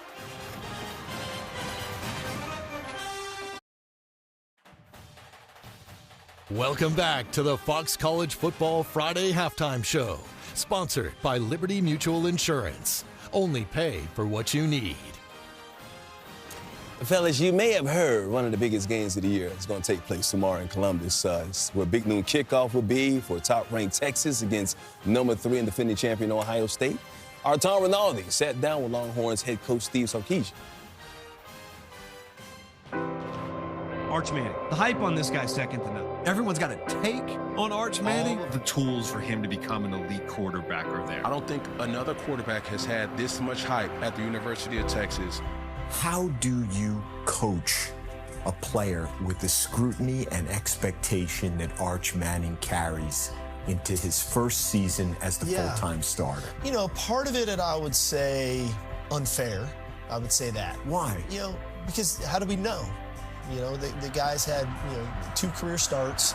But I think for Arch, the beauty of it is I don't think this is new to him. He's had that last name his whole life. Arch makes a tackle to the goal line. Arch Manning. We don't put him on a pedestal around here. We coach him hard. He's got a little more swag than his uncles had, right? He has some fun playing the game, and I think that's when he's at his best. Who's under greater pressure, the head coach or the quarterback at Texas? I don't know. That's a tough one. I think that we know what we signed up for. You take this job at the University of Texas with an expectation that you're going there to compete for championships, year in and year out. I think when you decide to come play quarterback in the University of Texas, there's an expectation that you're going to be the one that's going to help lead that team to compete for championships. And so I think to some degree, they go hand in hand. Another one, touchdown, Jeremiah Smith. The legend grows. What's the blessing and what's the burden of this matchup out of the gate? This is college football. Like, what else do you want? Here's week one. Here's the defending national champion at home, kicking the season off against the team they had to beat in the semifinals, who now, by the way, is the preseason #1 ranked team in the country. I think we know this. Ohio State's going to be a really well-coached football team. Very talented roster. They're smart, they're physical, they're fast. We're both very healthy programs, both very talented programs that try to do things the right way. Hey, let me tell you something. If this game lives up to the hype, our brains may explode. I'm just saying. I mean, we got star power. You got Arch. You got Jeremiah Smith, Caleb Downs. You got defending champions against the preseason #1 who's an underdog on the road. But nobody's talking a lot about Julian Sand, who's also making his debut and start for Ohio State in this game in a big matchup. If you're Sand, do you kind of like it that way, Coach? I think you really would. I mean, he's going to feel the pressure just by what you're saying, the magnitude of this game. But I got a chance to be around Julian Sand a couple years ago in the Elite 11 camp, which is for the rising senior high school best quarterbacks in the country. And in that camp, he was the best. He won the MVP. He played for a great high school coach, Thad McNeil, down at Carlsbad High School. So he was developed at a really high level. Then goes to sign with your guys at Alabama. Coach Saban steps away. He goes to Ohio State. The thing that impressed me so much about Julian Sand 2 years ago when he was in high school is just how calm he was and poised. When these kids go to that Elite 11 camp, I mean, you can see fire in their eyes. They want to win this thing. There's jitter. This guy was like the Iceman. And he's going to have a huge advantage tomorrow that Arch doesn't have. He's going to have the crowd very quiet when he's out there on the field, and that's a big deal. He's going to need that against that Texas defense that has a lot of All-Americans on the team. Go ahead, Bruce. I'm really curious about the other side of the defense, the Ohio State defense. Matt Patricia last coached in college football over 20 years ago, and he's a grad assistant at Syracuse. Now he has to replace his old D-line. By the way, he's replacing Jim Knowles, who did an amazing job as a defensive coordinator. And he's going up against Steve Sarkisian, who's one of the best, if not the best play caller in college football. And by the way, last year, similar situation. Longtime NFL defense coordinator comes to college, Wink Martindale. He's at Michigan. Sark is 2 steps ahead of him at every turn. This is going to be an interesting chess match. Ohio State arguably the best defense in the nation last year. A lot to replace on that side of the football. On both sides of the football should be a really good matchup. Our heads will explode. I know it will. After a 10-win season, though, could 12th-ranked Illinois be this year's Big Ten dark horse? We got highlights from their season debut coming up next. And Kobe Prentice, you know, he's used to catching touchdowns or doing well or trying to do well against Auburn. That was when he was at Alabama. Now he's catching touchdowns for Baylor. 17-10, Auburn at the half.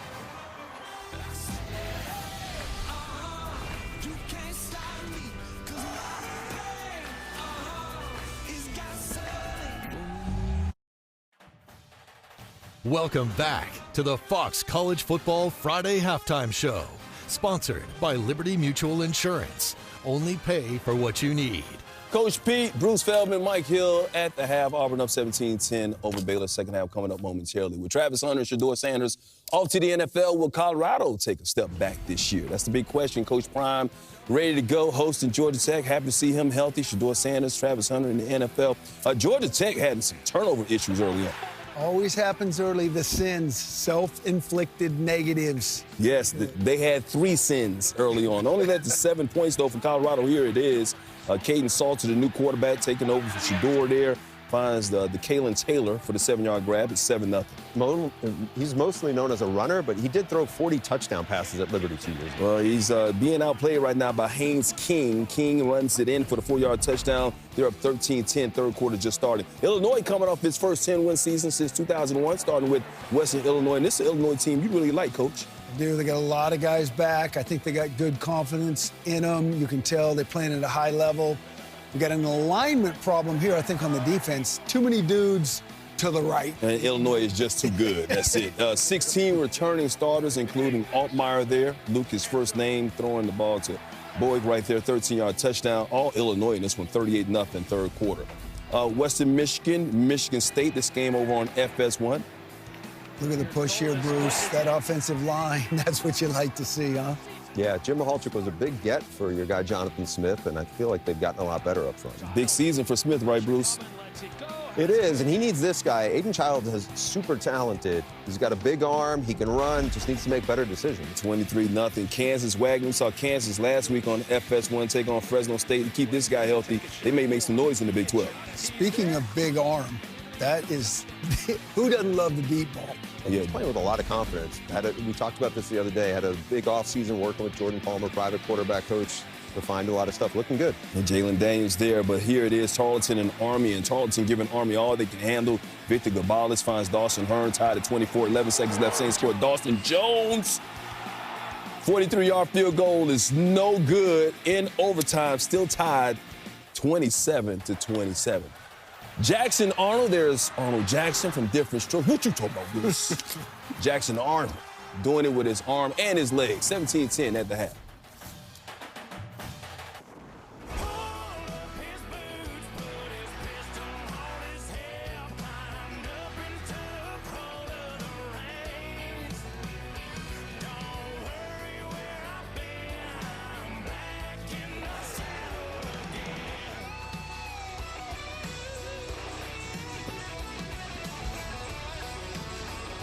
It's a one-score game. Late fireworks for Baylor, as they say. Here are the banks of the Brazos. 17-10, your halftime score. Auburn with the lead. It is time for our halftime report card, sponsored by Graduate by Hilton. Spirited stays in your favorite college town. Get out the red pen for the first time this year, RG3. What do you got? Well, you know, for this game so far for the quarterbacks, it's been a tale of, for one guy, it's been all about his legs. For the other, it's been all about his arm. Jackson Arnold, we talked about how is he going to come in this game and get comfortable? Well, it's been all about the running game. He's been running everywhere. His eyes have been in the right place, and he's been doing it off of past concepts. Right here, he runs through two defenders, doesn't get tripped up, and then turns on the jets to get into the end zone. And then what does that do? It opens up the run game for the running backs with Damari Alston pushing his way, playing bully ball. And for Sawyer Robinson, it's been all about the shots, all about his arm. Right here to Kobe Prentice, he's going to run a vertical route off of some of the run actions that they've had wide open down the seam. So both of these quarterbacks feel like they've gotten into a little bit of a rhythm, although they haven't really been playing high percentage completion football. So the question is, what are both of these defenses set up for in the second half? What's next out of both of these play callers? Yeah, for Dave Aranda and the Baylor Bears, they have made the transition to getting extra defenders in the box so they can stop the run and not get bullied by Auburn's offensive line. When you look at Auburn, for them, they have to start winning the one-on-ones down the field because Baylor has not necessarily been running the football that effectively, but Cole Wilson, catch and run, and the receivers deep down the field are winning the one-on-ones right now. They got to find a way to make plays. Auburn will get the first crack at the offense here in the second half as we go downstairs to Alexa. Yeah, hey, I got to catch up with both coaches heading into the half. Typical Coach Street. Q Freeze told me those penalties at the first half absolutely killed us. We cannot keep giving those up. We got to stay disciplined. We're a tough group. And for Dave Aranda, he gave us the quote he told us all week long. It takes one. That was his message to his guys in the locker room. We got to gain some momentum. He also mentioned we got to get a takeaway. That's going to be a little bit tougher, though, right now. Jackie Marshall is out. He returned this second half, but in a boot, he will be on the sideline, guys. The it takes one in our meeting was followed by a discussion of penguins jumping off of an ice cliff into some water because it just takes one person to decide to take the plunge. Only Dave Aranda could pull off that analogy. Honestly, he's a wonderful guy. The players believe in him. And I don't know, I personally love the uniqueness and that he is himself. It's really valuable in life. It is valuable in life, and we talked to him about that. How do you come into a situation where the world is judging you all the time? There might be people at home right now that don't feel comfortable in their own skin. Dave Aranda is comfortable with who he is, what he likes to do, and his players love him for it. On a run, right up the middle, Alston crashing forward again. To the 38, first down, Auburn, right back to the ground, Robert. Yeah, right back to the ground and right back to pulling guys to get in front. They pull the guard, they bring the tight end backside just to delay the contact and give the back an opportunity to use his patience to work through the defense. Just amazing run blocking going on right now by this Auburn offense. They've run for 6 yards a carry, and that was a little bit extra for Alston, who just thundered into Keaton Thomas. Yeah, Damari Alston is sticking to that name that they gave him, a Thunder. You can just hear his pads crack when he's hitting some of these guys. Even if it's 2 to 3 yards in a cloud of dust, it still has an impact on the defensive guys who know every single time I got to step up to this guy with a little mini neck roll and bring my shoulder pads with me. Love the mini neck roll. Week 1 of college football. 2nd down and 7 for Jackson Arnold, the transfer from Oklahoma. Play action. He'll peel away again. Arnold has a first down and he wants more. He dances outside and finally gets wrangled by Tyler Turner. It's a gain of 9. Yeah, here, just a true, looks like a designated run. He's going to take his eyes here on the play after the play action, but he's running quickly, guys. It's like one read and go. They're not running many deep concepts or have an opportunity to hit some of these shots down the field because Baylor is playing a shell defense to protect from those shots. But Jackson Arnold is running for his life right now in a good way. Absolutely. He's choosing to. This is a run for Cobb. And Cobb to the 44. Jackson Arnold out of Denton Guyer High School. He was a Wildcat. He became the best high school player his year out of high school. He ended up at Oklahoma in part because Lincoln Riley left for USC, freeing up the opportunity. Jeff Levy, who he had talked to during the recruitment the first time, became the offensive coordinator there. Little did he know all of that movement would then be a part of his time at Oklahoma as well. Yeah, he was caught off guard, but he has adjusted and found the right situation for him, is what it looks like. He heaves this down the sideline and incomplete for Simmons.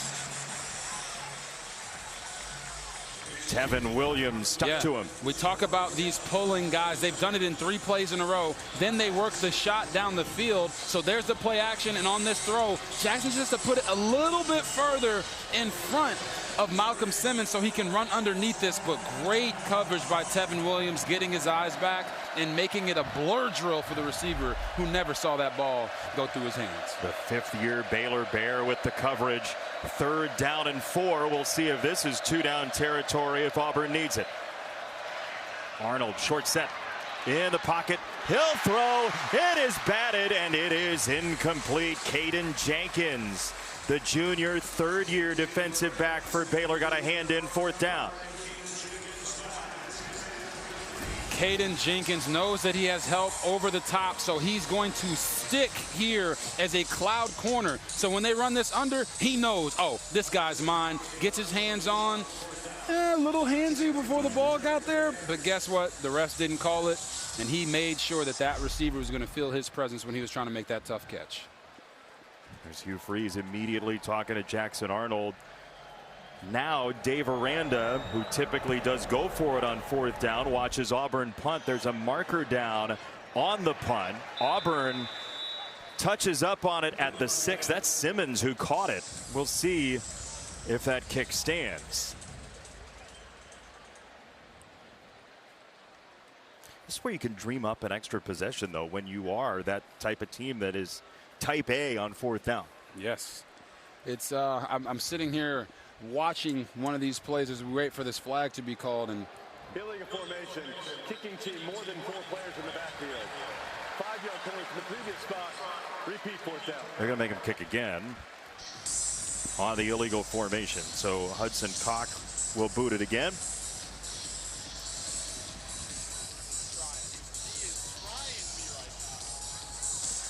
Former Australian rules football player who arrived in January, Hudson Cock.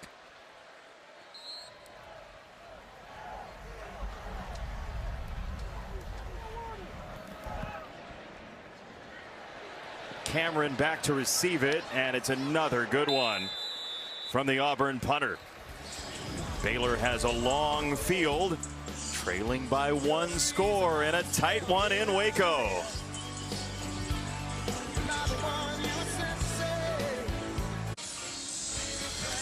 Friday night football in the state of Texas. Baylor and Auburn, two quarterbacks who know a lot about playing football in Texas and have great pride about it. Sawyer Robertson from Lubbock, Coronado.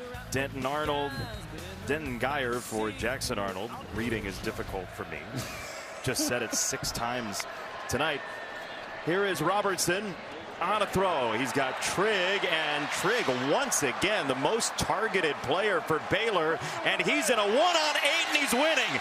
Trigg drags Auburn all the way across the 25. Relentless. What a second effort there by Michael Trigg. You're going to see him make this catch on the little stop route. Boom, 1, couple, 2, 3. How many Auburn Tigers does it take to take this man down? Too many. You talked about that Texas high school football. Michael Trigg is from Florida, but there's nothing bigger than Texas high school football, and he wanted a piece of it right there. Everybody knows who's had math in high school knows how difficult Trigg is, but that's beyond.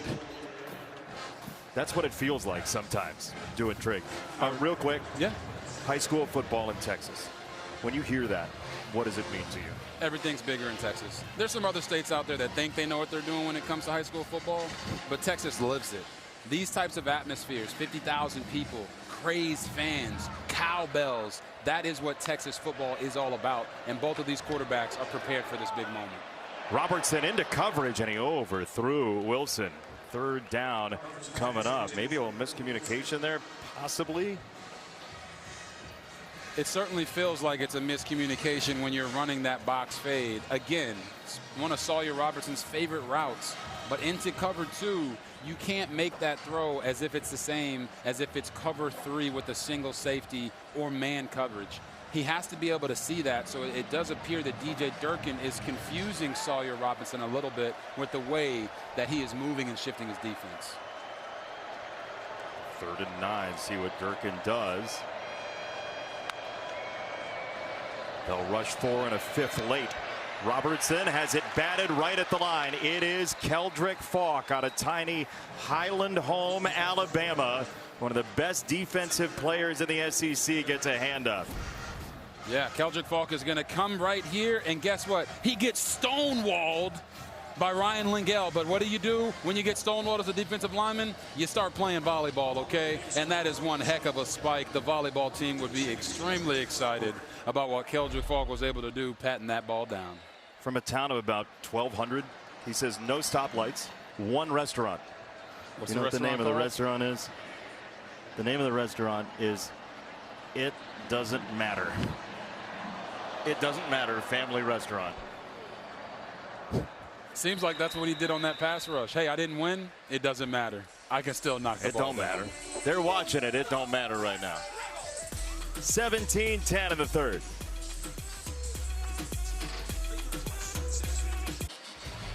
Make sure you take a listen to Robert Griffin III's podcast, Out of Pocket with RG3, available on YouTube, Spotify, and Apple Podcasts. Yeah, I appreciate that, Jason. I'm here for you. We have a lot of fun on the podcast, bringing on different guests, talking about the topics that you want us to talk about, and really just having fun. That's what it's all about. Hey, fun is good. First down for Auburn from the 29.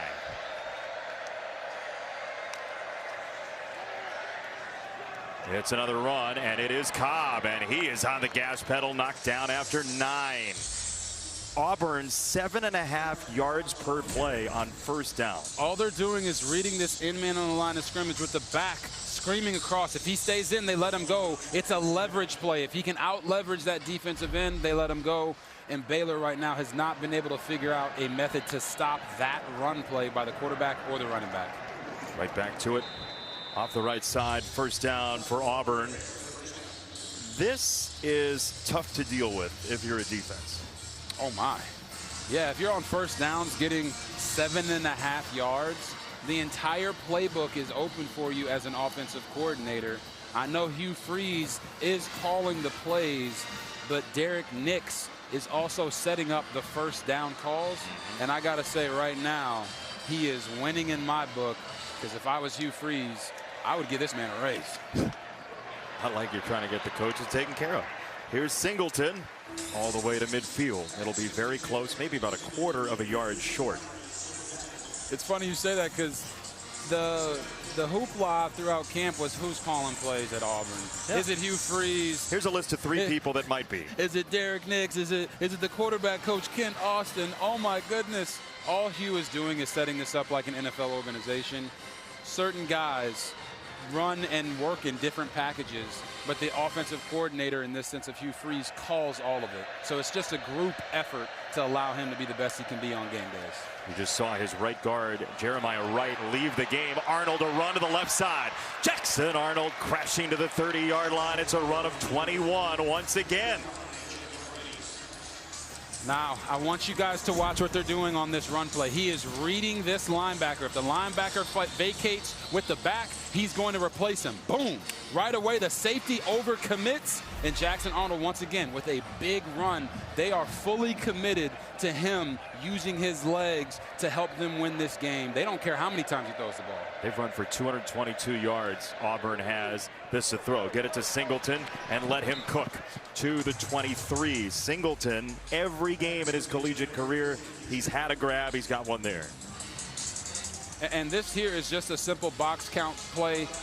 We call it if nobody goes, I throws. If they don't cover down to the stack at the bottom, we're going to throw that ball. Alston weaving to the 14.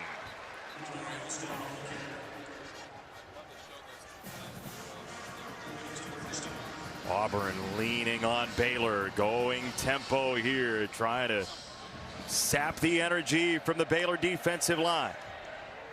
Quick hitter again. It's Singleton going to work, and he is crumpled down in a big heap on the sideline by Redding.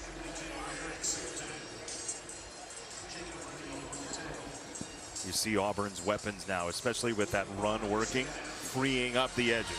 And they just ran the same play on back-to-back downs there. And you could see on one, when that edge defender moves out to go cover the stack, they run the ball. When he stays in the box, they throw it out to the receivers. They're making Baylor second-guess themselves on the defensive side of the ball right now and taking it to them. Cobb the tailback, little hop to the 2. First and goal, Auburn.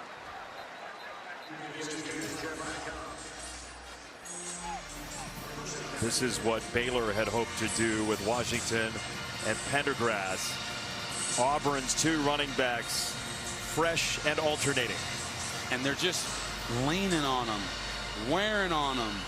You know, at the end of the day, when you're on that offensive line and you see that guy across from you, when we talk to Xavier Chaplin, he said, another man is not going to beat me. And that's what their approach has been so far. They're just beating them at the point of attack. Once again, it is a touchdown for Jeremiah Cobb, going low to score for Auburn.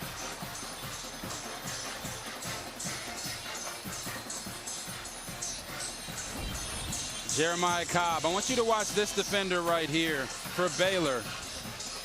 Tamano Pepe is in the middle of that hole. And I don't know about you, but if I see a big 6'3", 376-pound Samoan trying to prevent me from getting to the end zone, I'd probably run the other direction. Oh, but not Jeremiah Cobb. He knows that in those situations, the low man wins. He got underneath the big fella and scored the touchdown. What a rugged drive for Auburn. That is a tough hold. Nicely done by Hudson Cock to get it down for the extra point. 6 runs on the drive. Auburn is in again. quarterback from Texas is thrilled.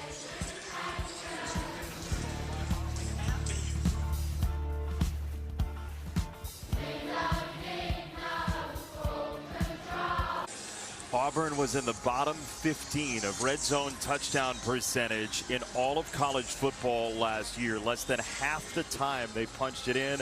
Tonight, using the ground game, they're in twice. Yeah, and they talked about having to finish touchdown drives in the red zone, maybe throwing in some quarterback run.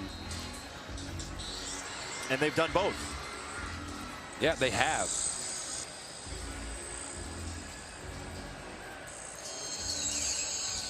So Auburn will kick it away with Magoo.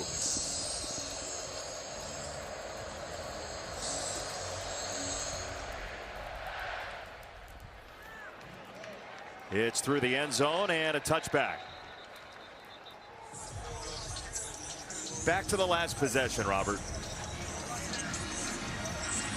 Yeah, we talked about this. It's just a formation to get the defense to move out. When Jackson Arnold sees the defender is out over the bunch, he's going to hand this ball off every single time. And it's a very free run for the back. The linebacker saying, "Coach, what do you want me to do?" "Hey, I want you to move inside now." Jackson sees that no one is covered down on the outside. Now he's going to fake it to the back and throw it outside to Eric Singleton Jr. It seems like a very simple thing, and it's 7 yards here and 6 yards there, but it's constantly moving the ball forward and putting the defense in a bind. Washington sneaks away from one tackle and then gets knocked around by Champ Anthony, who went and cleaned everything up. He was in there. Winters was in there.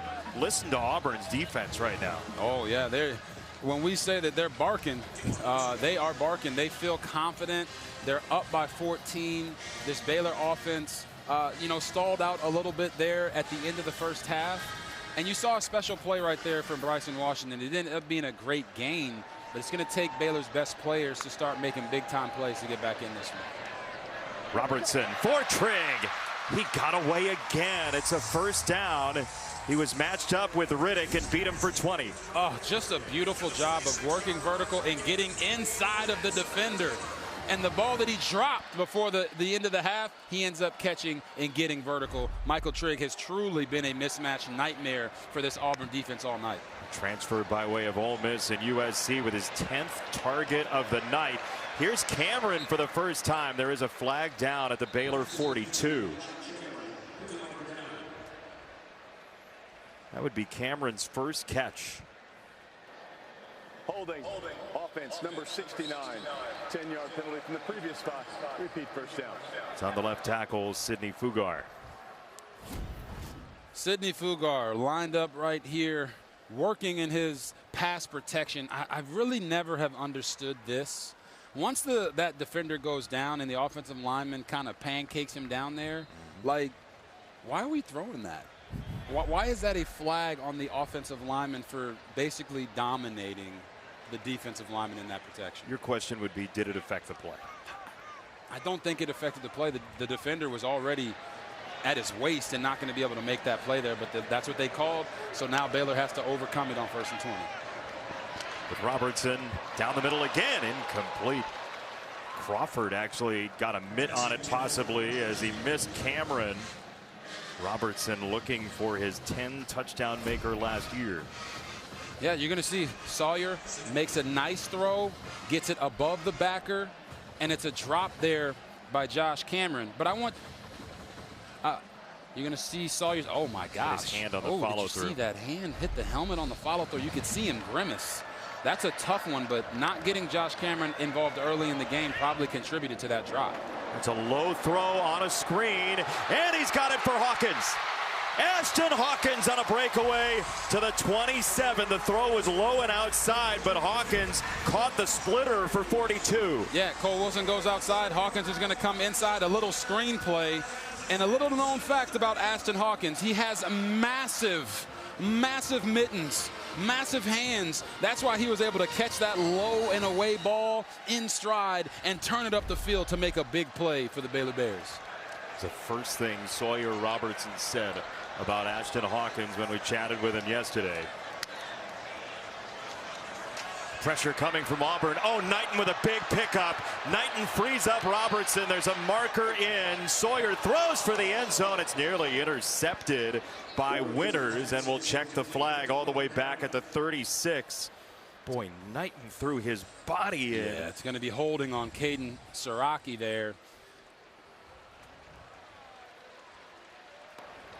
Holding, offense number 22. Oh. 10-yard penalty, repeat first down. They're going to get Knighton. It Yeah. was a good pickup. Yeah, they got they got Knighton on the hold. Watch Siriaki here and Knighton here. Siriaki's going to come down, and as the backer blitz, he goes back out. Knighton grabs the defender and holds him and pulls him as Sawyer Robinson is trying to escape the pocket. That's holding every single day of the week. And another 1st and 20 that Baylor will try to handle. Knighton ended up on the ground this time. It is Hawkins, and he is wrangled by Riddick. That was more Riddick Bowe than DeMarcus Riddick. It's a gain of 13. Yeah, you see the catch right here. He makes a move, and then he goes and, oh, that's a face mask. Should have been. That is 100% should be a penalty. That's a miss. I mean, I know he went to Baylor, but you didn't have to try to baptize him.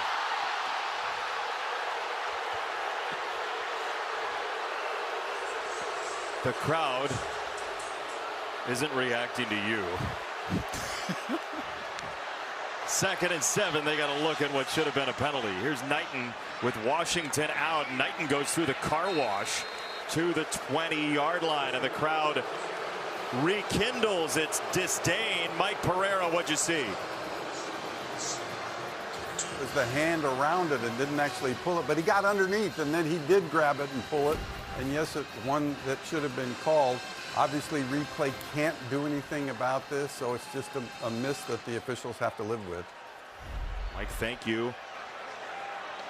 3rd and 2 for Baylor. 2 plays to get 2 yards. Knighton, another pickup, and this is nearly picked off by Lee, and here comes a flag.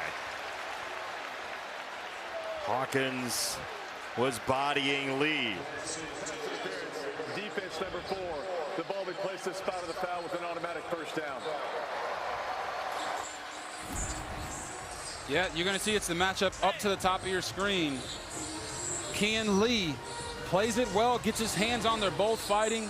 I got to be honest, guys. I don't think it's pass interference. You don't? It's what they called, and they have to live with that.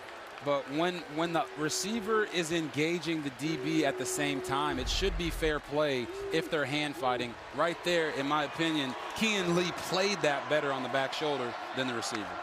Instead, it's 1st and goal for Baylor. Robertson to throw, feeding the end zone, too high for Cameron. Crawford was right there with him. SEC all-freshman team player Crawford, as Robertson gets spatulaed up by Fugar and Ibedion. Here's the hit on Robertson. Yeah, he just gets put. Fugar gets pushed back into Robertson. You see right here, he hits him on the knee. And when that leg is exposed, that front leg of the quarterback, it's why you see so many protections in the NFL at the QB position. You're in such a vulnerable spot. That leg is out in front. You don't know what's happening around you. Luckily for Sawyer Robertson, he was able to get up, and hopefully it won't affect his play. That's the power of Falk, Keldrick Falk. Robertson got it to Prentice. The Alabama transfer squeals the brakes and ends up at the 4.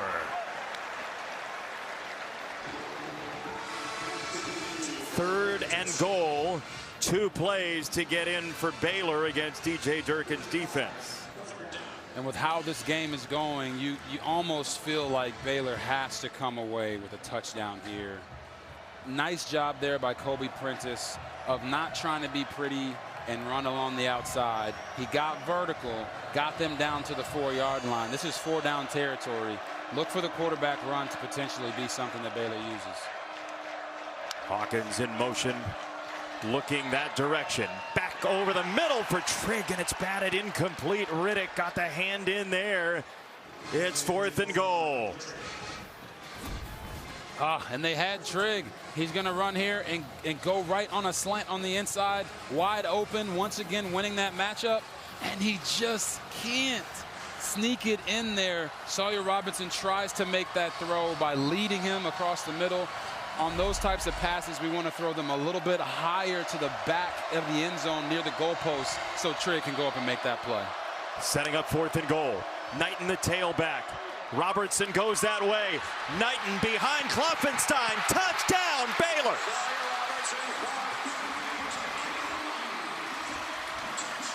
A 4th down score for the 2nd time tonight gives Baylor life. Sometimes you got to get the ball in the hands of some of your best players. Baylor here is going to give Caden Knighton a free release blocker at the tight end and run the outside receivers in. Caden Knighton uses the speed that they've been raving about all camp to get the edge and keep Baylor in this game. 100 meters state champ in the state of Oklahoma. Top 30 running back out of high school who scored 38 touchdowns his last year of high school. Lights are brighter now, and he's in again.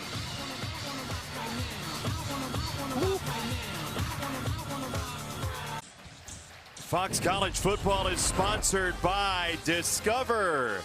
It pays to discover. Triple toe loop for Caden Knighton on the touchdown. Alexa got a very close look at it. Yeah, you thought that celebration was good. Over here on the sideline, he carried it over, almost ran me over. I got to keep my head on a swivel here down on the sidelines, but he dapped up his dad who was in the crowd. Safe to say Knighton is fired up after that TD.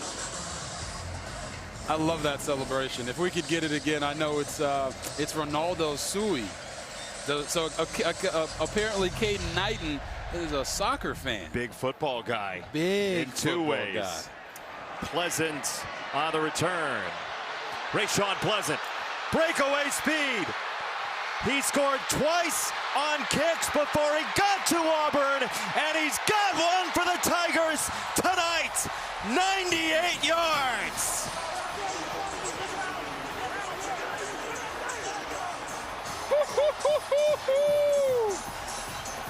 They told us that everybody in the country is going to know who this guy is. If they didn't know his name, they're going to know it now.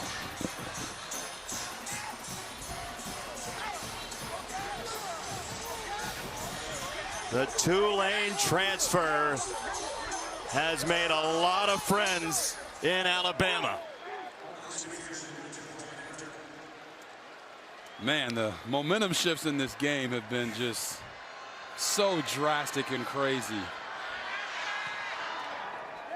Extra point is good for McPherson. This broke quickly. And this is the thing, when you watch Rayshawn Pleasant, a lot of returners are afraid to get in the thick of it. He doesn't hit this all the way on the outside. He runs through the gap. And then at this point, it's off to the races. And let me tell you, for Rayshawn, that was a pleasant surprise. As a track guy yourself, what's it like when you feel clean air? If he had hair, it would be flowing, right? You just know when you're running so fast that nobody's gonna catch you. And he said, I told y'all, this what we bout. This what we do. 2 last year with Tulane, against Louisiana and against UAB. And here against Baylor tonight, he has flipped this game in a big way.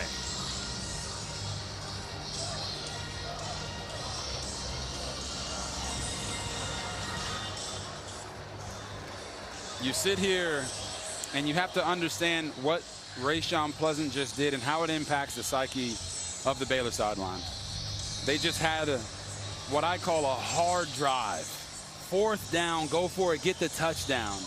You think, all right, we're back, we're settled. They kick it off and Auburn takes it back to the house. Immediately you're put back on the defensive. Baylor has to come away with another, doesn't have to be a long drive, but they got to get points here to get this crowd back in it and settle down their team. Yeah, Baylor just had the Mines of Moria of drives. Here is Wilson on the return for Baylor, and he is met and drilled. Auburn's got all the momentum right now. 37 seconds to go, quarter number 3. This Baylor team just kept responding last year. You see the time of possession. Neither of these teams really was a ball control team at all last year, but Auburn has played that game very well tonight. Yeah, they have, and it's the difference between the tempos, but honestly, Auburn's defense has played so well tonight that they've restricted a little bit of what you see on the screen Jake Spavital wants to do. They want to run plays at rapid pace all the time, but Auburn is presenting so many issues for them, and they have to protect against Keldrick Falk, number 15, wrecking this game for them here in the end. Robertson loads up down the sideline, too much for Wilson. Second down. 15 minutes and change to go. Auburn, one of those teams that you look at the metrics last year. Good offense, good defense. Turnovers were a mess. Red zone touchdowns were a mess, but Hugh Freeze and his recruiting ability, and we've seen it with the class that's coming in again, right? Very strong recruiting classes. This is his best team so far at Auburn. Oh, 100%. Best receiving core, best playmakers, best overall talent. Down the middle, here's Cameron, whirling into space. Cameron wheeling again. He's a tornado across the 45. A 7 on the Fujita scale for 27 yards. And finally there, Josh Cameron makes a play. But watch how quickly and how tight of a throwing window this is. Over one defender, between two defenders, spin move. Josh Cameron's out there making the defenders do the cha-cha and finishing strong down the field. He's probably thinking to himself, finally. Third quarter, timeout. How come he only got one spin move from you? There were 2. Oh, if there was 2 spins? Hey, man.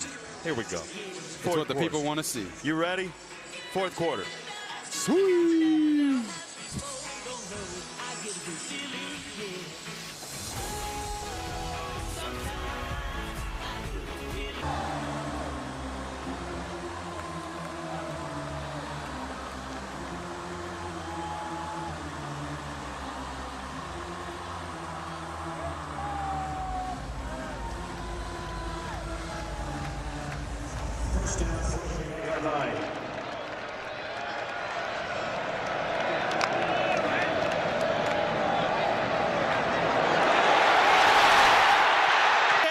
With a vengeance! Just short. K.N. Lee ran him down after 51 yards. Now they've been pulling guards and running everybody down, but on this one they just said, no, we're going to lean on you. And Bryson Washington. Oh. There's a hold back at the 50. So now let's show you the hold. Because normally with these wing tight ends, they bring him around, but it's right here on the right of your screen. You see him, as soon as the defender tries to get away, he has to let go. Ooh, what do you think, Jason? I don't know. Right there, he does have the hand on the outside of the shoulder pad, and that's why you got to be careful when you're in the interior or in that tackle box blocking. You don't want to block with your arms on the outside like you're hugging the defender. You want your hands to shoot forward right underneath those chest plates, and that'll protect you from getting those holding calls. Just the 3rd penalty accepted against Baylor tonight is an absolute killer. Washington is out after the long run. Knight in the back. Robertson throws it wide of Trigg. So if you're the offense here, you're in that huddle, what are you telling your guys if you're Sawyer Robertson after seeing that run come back? Trust me. We're going to make the play. Do your job. Run the route that you're supposed to run. Right there, he didn't make the correct throw, an accurate throw, but he did go to the right place. Baylor cannot try to get back into this game with one large play. They're going to have to do it consistently, down in and down out. 2nd and 18, short set, time to throw. Right down the middle again. He's got it for Trigg again. Targeted for the 13th time tonight. gain of 16. And it's the same play. They're putting Trigg inside the slot, whether it's a 2-man surface or a 3-man surface to his side, and telling them, hey, you got one-on-one with this linebacker or this nickelback. They can't cover you. We're going to continue to feed the rock, make plays for us. That's why he has been the most targeted guy. It's because of the structure of this Auburn defense. 83 yards worth so far. Robertson sees pressure in his face and wings it for Wilson. Oh my goodness, Cole Wilson with alarm bells going off for Robertson. What did I tell you, Jason? Trust me. Trust me, he's got pressure in his face. And before that, a few drives ago, I said he's got to throw this back shoulder ball on the box fade because of the safety. He makes it happen, and he hooks up with Cole Wilson, who is having himself one heck of a football game. 116 yards for Wilson. First down for Baylor from the Auburn 22. Washington back in as the tailback. 4-man rush. Robertson sees it. Robertson throws it for the end zone, just wide, incomplete. He wanted Hawkins. There is a marker down at the Auburn 6 in the secondary. Holding defense number 23. 10-yard penalty from the previous spot includes an automatic first down. It's on Crawford, who typically plays the ball very well for the Tigers.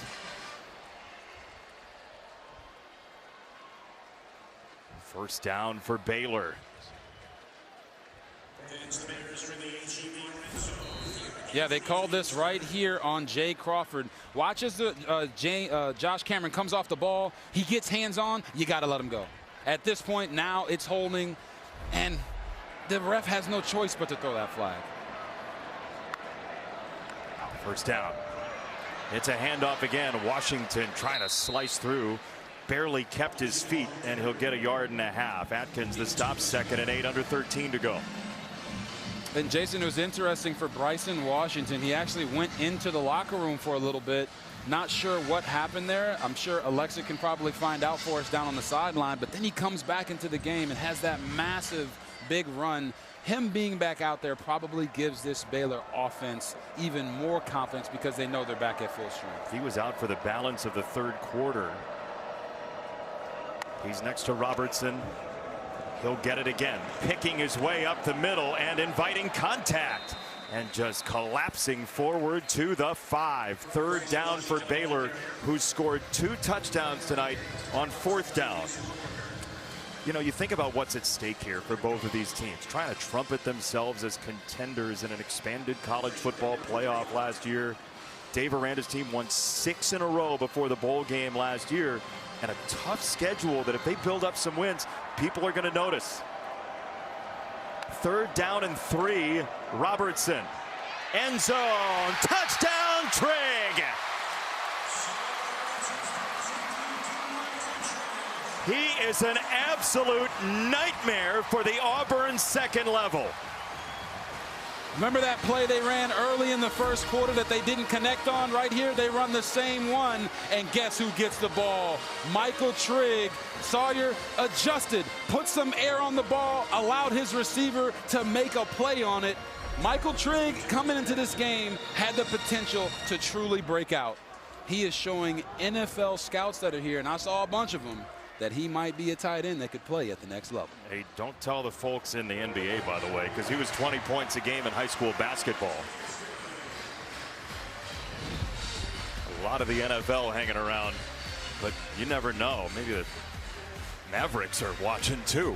Well, they traded Luka, so. 7-point game. Fox College Football is sponsored by Liberty Mutual Insurance. Only pay for what you need.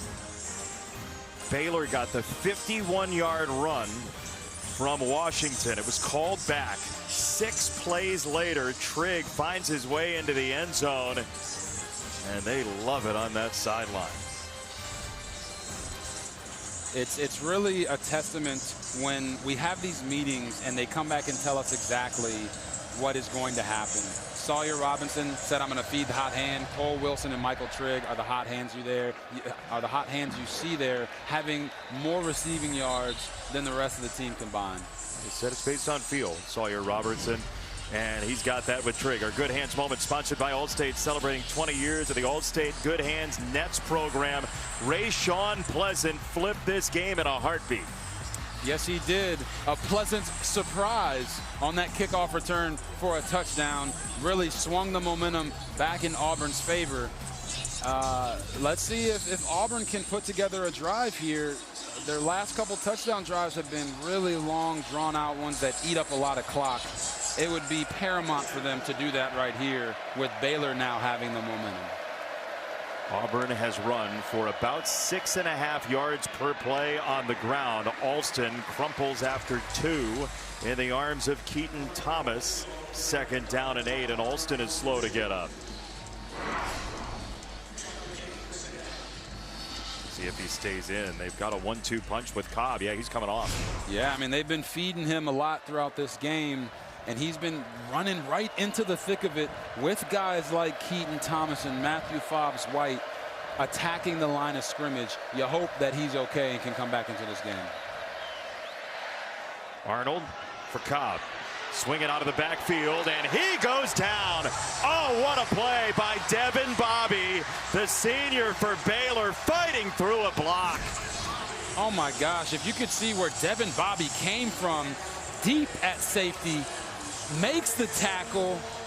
Sometimes when guys go low, they close their eyes and don't see what they hit. Right here, Devin Bobby makes sure he finishes the play on the ground. He is a great player and a guy that they don't ever want coming off the field. Dave Aranda said he's playing his best football that he's seen right now. 3rd down and 8. Arnold lets it rip, and a 1st down. What a battle for Horatio Fields, and tangled to get the extra yard. Yeah, just a physical route. He's going to run what we call a lightning. Push vertical, boom, sit it down. He's not afraid to put his hands on the DB because the DB is putting his hands on him. That's just a grown man throw and a grown man completion right there. Nice job by Horatio Fields. It's LeVar Thornton, who's 6'3", about 190, and he ran through him. Cobb. That's what Auburn's been doing on 1st down, grinding to put Baylor behind the sticks. 2nd down and medium. DJ Coleman the stop. We're under 10 minutes. And if you're Auburn, how much do you feel the fatigue on the Baylor line, and how do you use that? Yeah, you certainly feel it. It's not just the fatigue. It's also the fact that number 0, Jackie Marshall, is not in the game. They're running right where he would be in these situations because they know the leader of their defense is off the field. That's a long mesh. Cobb's got it, and he is tackled by Phoenix Jackson, who just followed him and shadowed him the whole way. 3rd and 3. I mean, if you can just watch, Phoenix Jackson is here, and he's going to end up making the tackle all the way on the opposite sideline, runs right through the offensive lineman. If you ever thought that these young men don't want it, it takes that type of effort in a game like this with 2 powerhouses going at each other. And you see Marshall on the sideline. All he can do is watch right now. 3rd down and 3. Arnold is drilled. There's a flag in. Keaton Thomas was first. We'll see if it stands. Fobbs-White helped him, and there is that neon personality of Thomas. We'll see if the play stands. Holding defense on an eligible receiver. Wow. 10-yard penalty is added to the end of the run.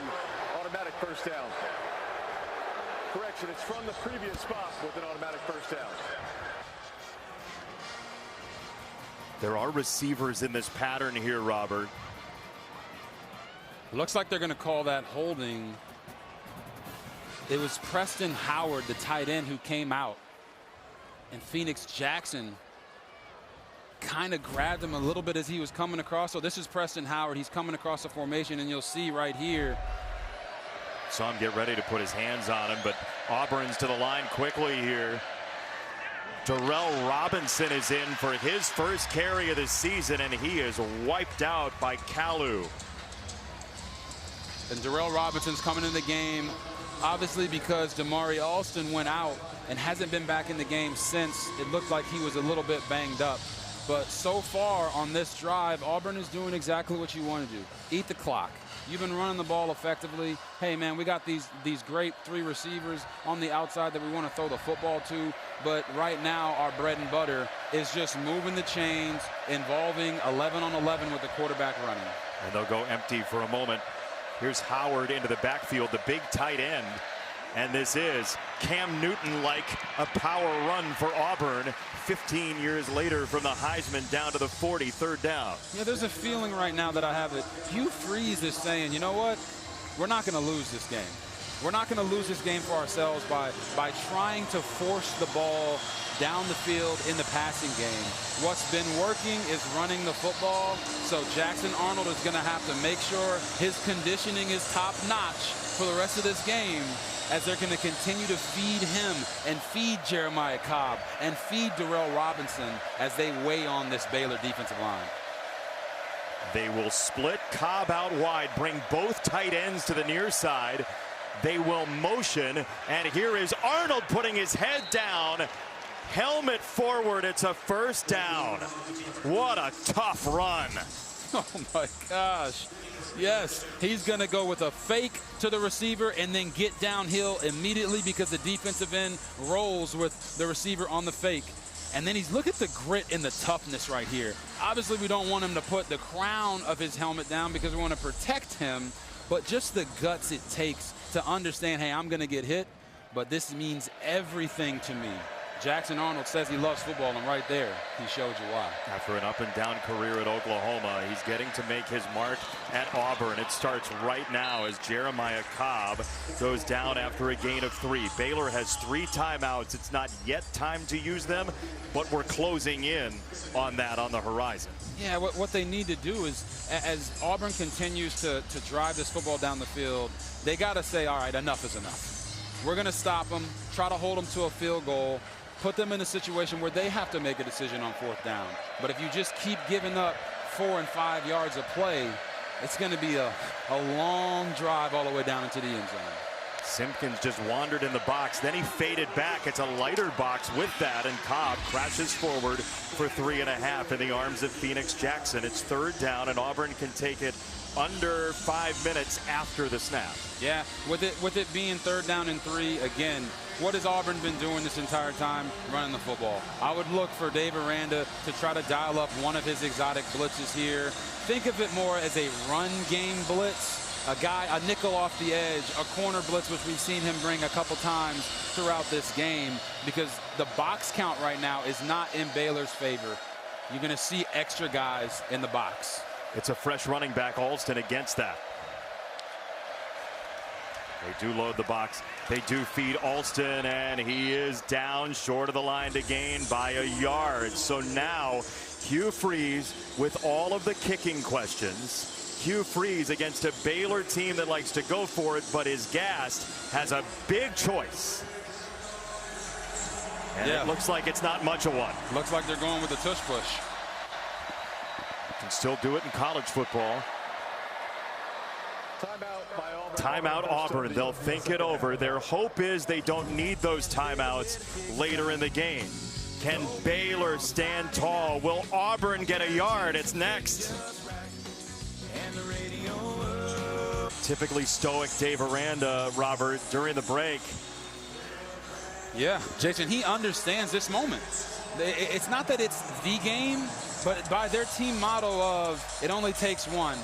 It only takes one stop right here to shift the momentum back to the Baylor Bears. It only takes one guy to make a play to stop this conversion, and he understands the gravity of this moment. You're wondering why out of the shotgun. Auburn ran 13 plays under center all year last year. It is 4th down and 1. Singleton in motion. Straight up the middle, Arnold is gone. Farewell. Jackson Arnold, touchdown.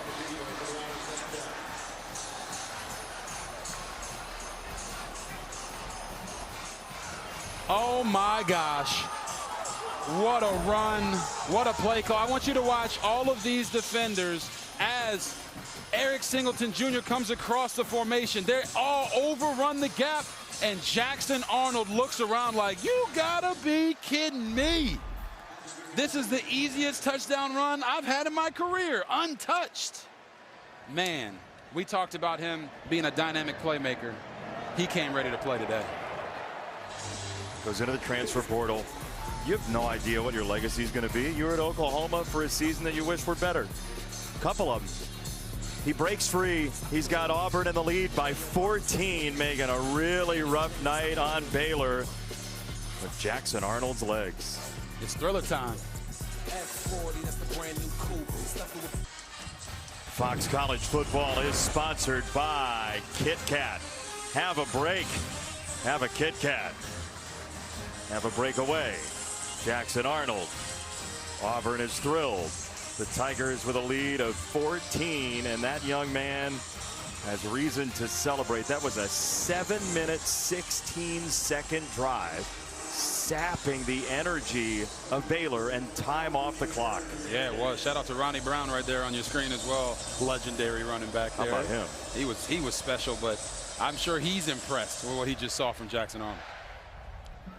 Baylor has 3 timeouts and 4.5 to go. Let's go back to the touchdown, Robert. Yes, I want to show everybody at home something special. So Eric Singleton Jr. has been running this motion the entire game, and they've been reading this man on the in line of scrimmage. But here, instead, they take the back, and they take him to block the in man on the line of scrimmage. That means this was a called run play the entire time. Getting 11 on 11, that's why they had extra blockers. But Baylor was so keyed in on Singleton Jr. that they forgot about the guy that's been torching him the entire night. We were talking to Hugh Freeze during the week about the way he sets up plays. And he said he was at Ole Miss as an assistant coach about 10 years ago, a little while longer than that. He had Mike Wallace, who ended up playing for a long while in the NFL, and Hugh Freeze just decided, like, I don't need him down blocking on people. As Robertson will throw, it's a lob to the sideline, it's incomplete. He said, look, like, I got talented guys. I can do things off of this. If people are going to expect that, let me use my talent in plays that look similarly. As there's an injured player down, it is Williams, Amaris Williams for Auburn. But it's kind of a revelation for Hugh Freeze because of the talented player Wallace in what he can do in plays that look alike. Yeah, it's probably why he's also been a really effective recruiter when it comes to receivers.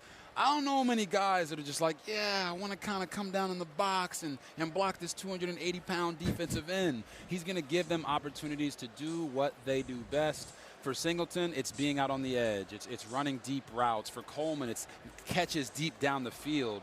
Hugh Freeze understands that aspect, and now all they got to do is not turn the ball over, and that's what they did today. Hold that thought. Williams down. We'll come back after this. Amaris Williams, the sophomore out of Fayetteville, North Carolina, part of a really deep defensive line room for the Auburn Tigers, being helped off very gingerly off the field. Auburn leading 38-24. They're trying to get a stop against Baylor, who does have 3 timeouts, so all is not lost here for the Bears. If they score quickly, they could play it with the 3 timeouts straight up. And I just believe for Baylor, they've got to stick with tempo. Running plays extremely fast has always been their bread and butter. Down the middle, this is on target for Wilson. He is dropped pretty quickly by Robinson, the senior from Jacksonville. It's 3rd down. And that's what I'm saying. Like, they run that play, they get the catch. Normally, Baylor is at the line of scrimmage running plays at lightning speed. For some reason, they've been a little bit slower today, and I think that's impacted their offensive groove. Under 4 minutes here as Robertson now takes the snap. And he'll throw this way. It's a comeback for Hawkins. He turns upfield and gets to the 42. And Jason, here's the issue now for this Baylor offense. They know they have to throw the football. Auburn knows they have to throw the football. So their defensive line can pin their ears back and rush the passer. But Baylor's going to be difficult for them to hit the deep down the field shots because Auburn is playing a 2-shell defense. You see this safety and this safety. They're making them keep everything in front of them. Here's how deep Auburn is. Keldrick Falk is not on the field right now for the Tigers as part of this package. It's a screen. It comes to the near side once again for Cole Wilson. It's a gain of 11. 3:17 to go. And this is a very mature move by Jake Spavital. Take what the defense is giving you. You got 3 timeouts. You don't have to force it. You took a shot on first down. It didn't work out. Now just make them run sideline to sideline and make tackles in space with your short, speedy receivers. You'd like to get in before the 2-minute timeout if you could, if you're Baylor, but scores are the thing. Down the middle, tipped and incomplete. There's a marker in. It was Robinson tied up with Trigg, drawing the marker. Pass interference, defense number 5. 15-yard penalty from the previous spot. Includes an automatic first down. Robinson can't believe it. The reason this is a flag is because right here, look, Michael Trigg's been going inside the whole game, so he goes outside, and Robinson's not ready for that. And if you're a defender, you don't want to get beat down the middle of the field. In this situation, taking that pass interference is probably better than giving up a massive gain that could potentially be a touchdown if Trigg runs with it. That's like a catcher trying to frame a ball in the dirt, though. Him saying, I didn't do anything, that's interference. He definitely did something. First down, Robertson to throw. Feeling the pressure right in his face. He'll double out of it and throw. Incomplete for Washington. There is a marker down at the 44 in the area of holding.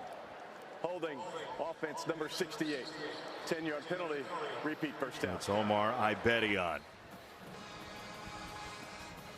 Yeah, Ibedion right here. Big, thick fella right there. He's going to get run over, essentially.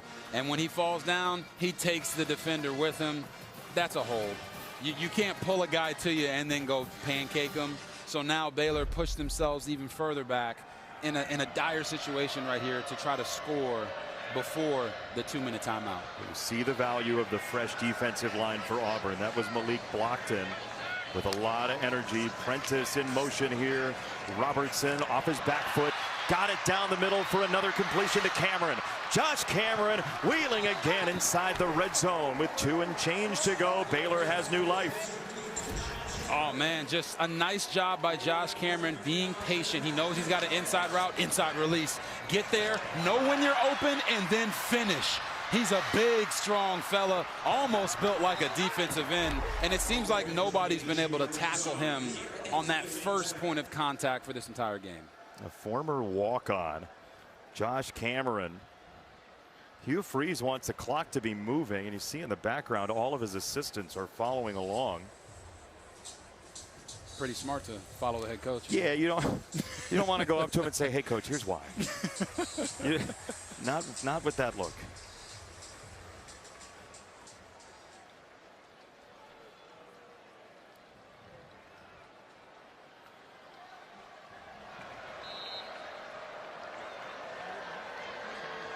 Two and a half to go. Robertson in the pocket. He'll bail now, and he goes down. There's Keldrick Falk, and all 1,000 people in Highland Home, Alabama rejoice. You want to know why people are happy that the Packers traded for Micah Parsons? It's because in late game situations, you need a closer, and Keldrick Falk had been disappeared for the majority of the game. But now at the end, because he's been kept fresh, he can make those plays off the edge. Just got that play off. Falk sped up the timer again, and Washington is drilled by Atkins. Oh, man, what a collision. This is the 2-minute timeout of the second half. 2-minute timeout. We'll take a 30-second break with Baylor driving.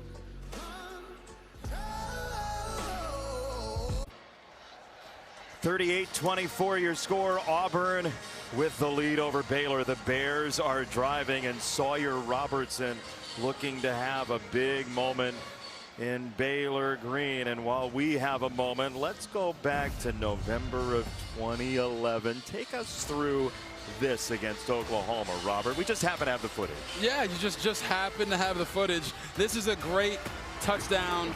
Terrence Williams making a special play in a special moment. And what a lot of people don't know is that wasn't even the play.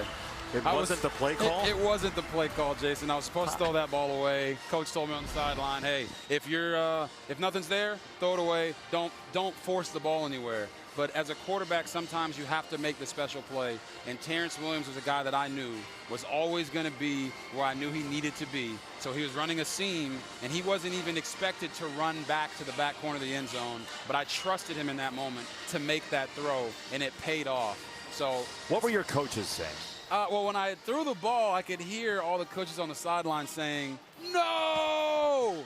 And then as the ball was caught, you could hear the eruption of the crowd, and my offensive lineman, Cam Caulfield, came and picked me up and said, "We did it!" So that Heisman moment is something that's ingrained into my memory, and it could be something that a guy like Sawyer Robinson could potentially have here if he can get his team back in this game. Yeah, under 2 minutes to go. What has to be in your mind? What freedom do you have to make a play like that if you're this young man? Yeah, if you're this young man, look at the two guys that you've been targeting for the majority of this game. Cole Wilson has been making a ton of plays on deep shots and also on catch and runs. It's 3rd and 13. The matchup that you have exploited this whole game has also been Michael Trigg on the linebackers and safeties of Auburn. If they come out in a two-shell, Trigg has to be the answer.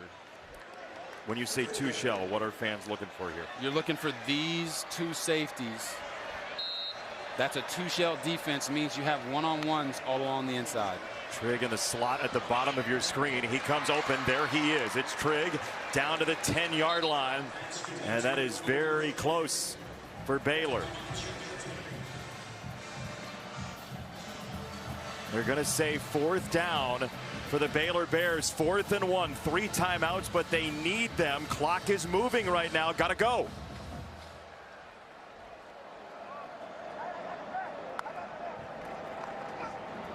Robertson sees the pressure, wings it to the end zone. Trigg couldn't haul it in.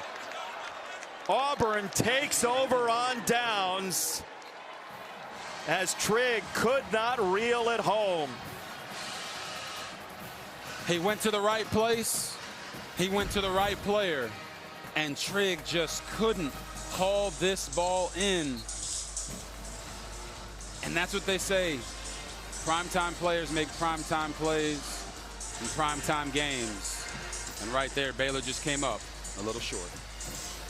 People will talk about the 4th and 1 call and say maybe you should get the 1st down. Where do you stand on the play call, Robert? I think you're trying to win the game. They haven't been able to really move the line of scrimmage a ton on the offensive line. The majority of their yardage has come through the air. As you can see, Baylor only has 64 yards rushing. Yep. So they trusted their matchup, their one-on-one. I've got no problem with taking that shot. We're only looking at it that way because it was dropped. Yeah, it's 1st down for Auburn here.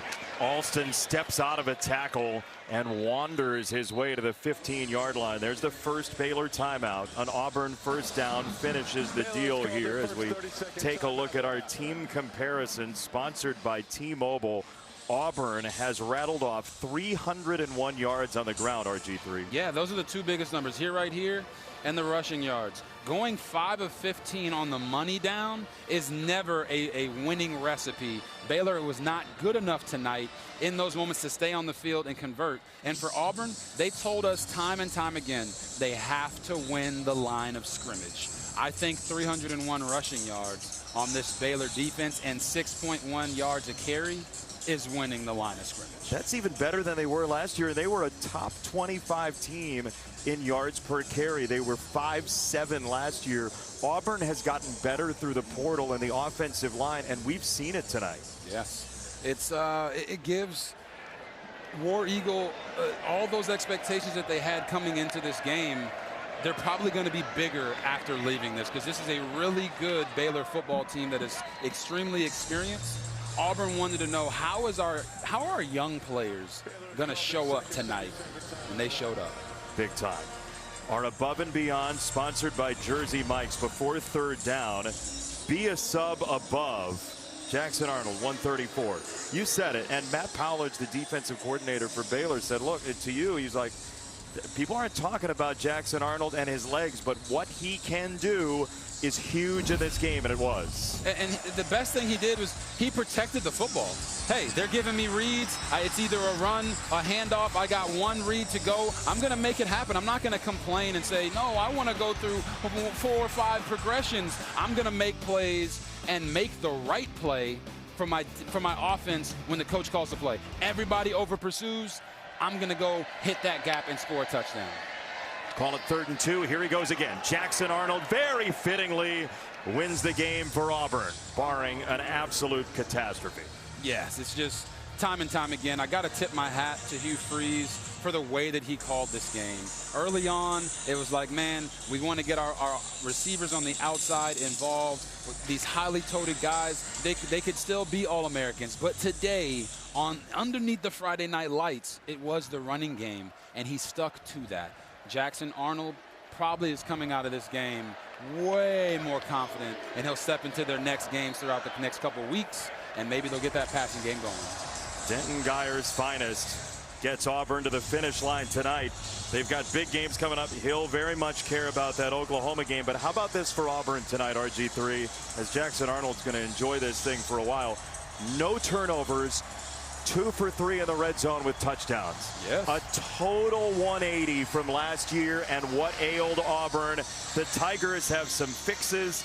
They win 38-24 over Baylor on the road in the opener.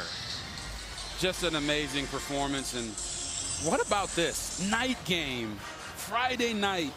You know why I like the night, Jason? Why is that? Because without the darkness, we'd never see the stars. Jackson Arnold looked like a star tonight.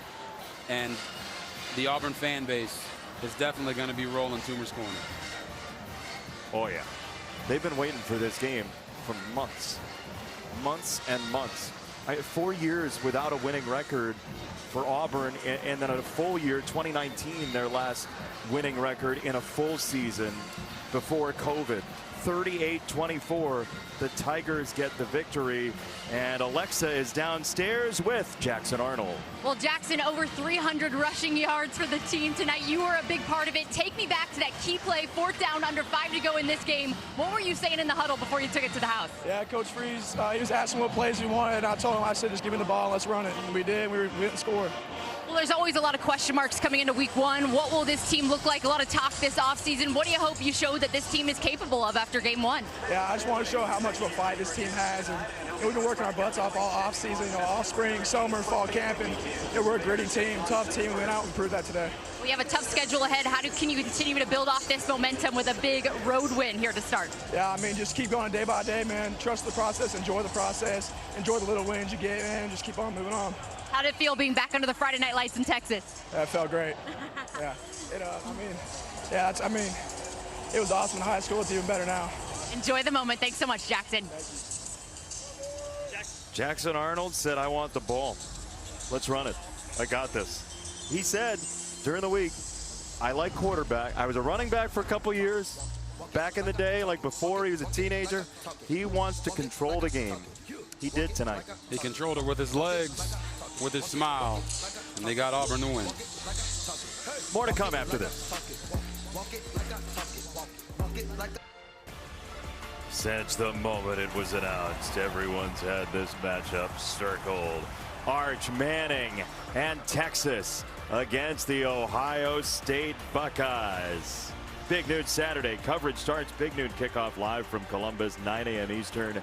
Tomorrow on Fox. 38-24 final score here. Auburn gets the win.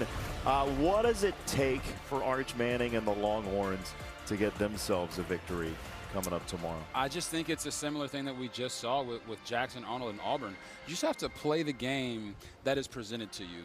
Arch Manning can't come into that football game trying to prove a point, trying to prove that he can be a dynamic scorer with his arm and his legs. He just needs to make the right play. And I think for Ohio State, you have Julian Sands stepping into the starting role. You've got a great receiver out there in Jeremiah Smith. And they just have to come out and say, all right, we're going to defend our home. And it doesn't matter who's playing quarterback. Everybody around him has to step up and make plays. I'm very excited for that game. I'll be tuned in.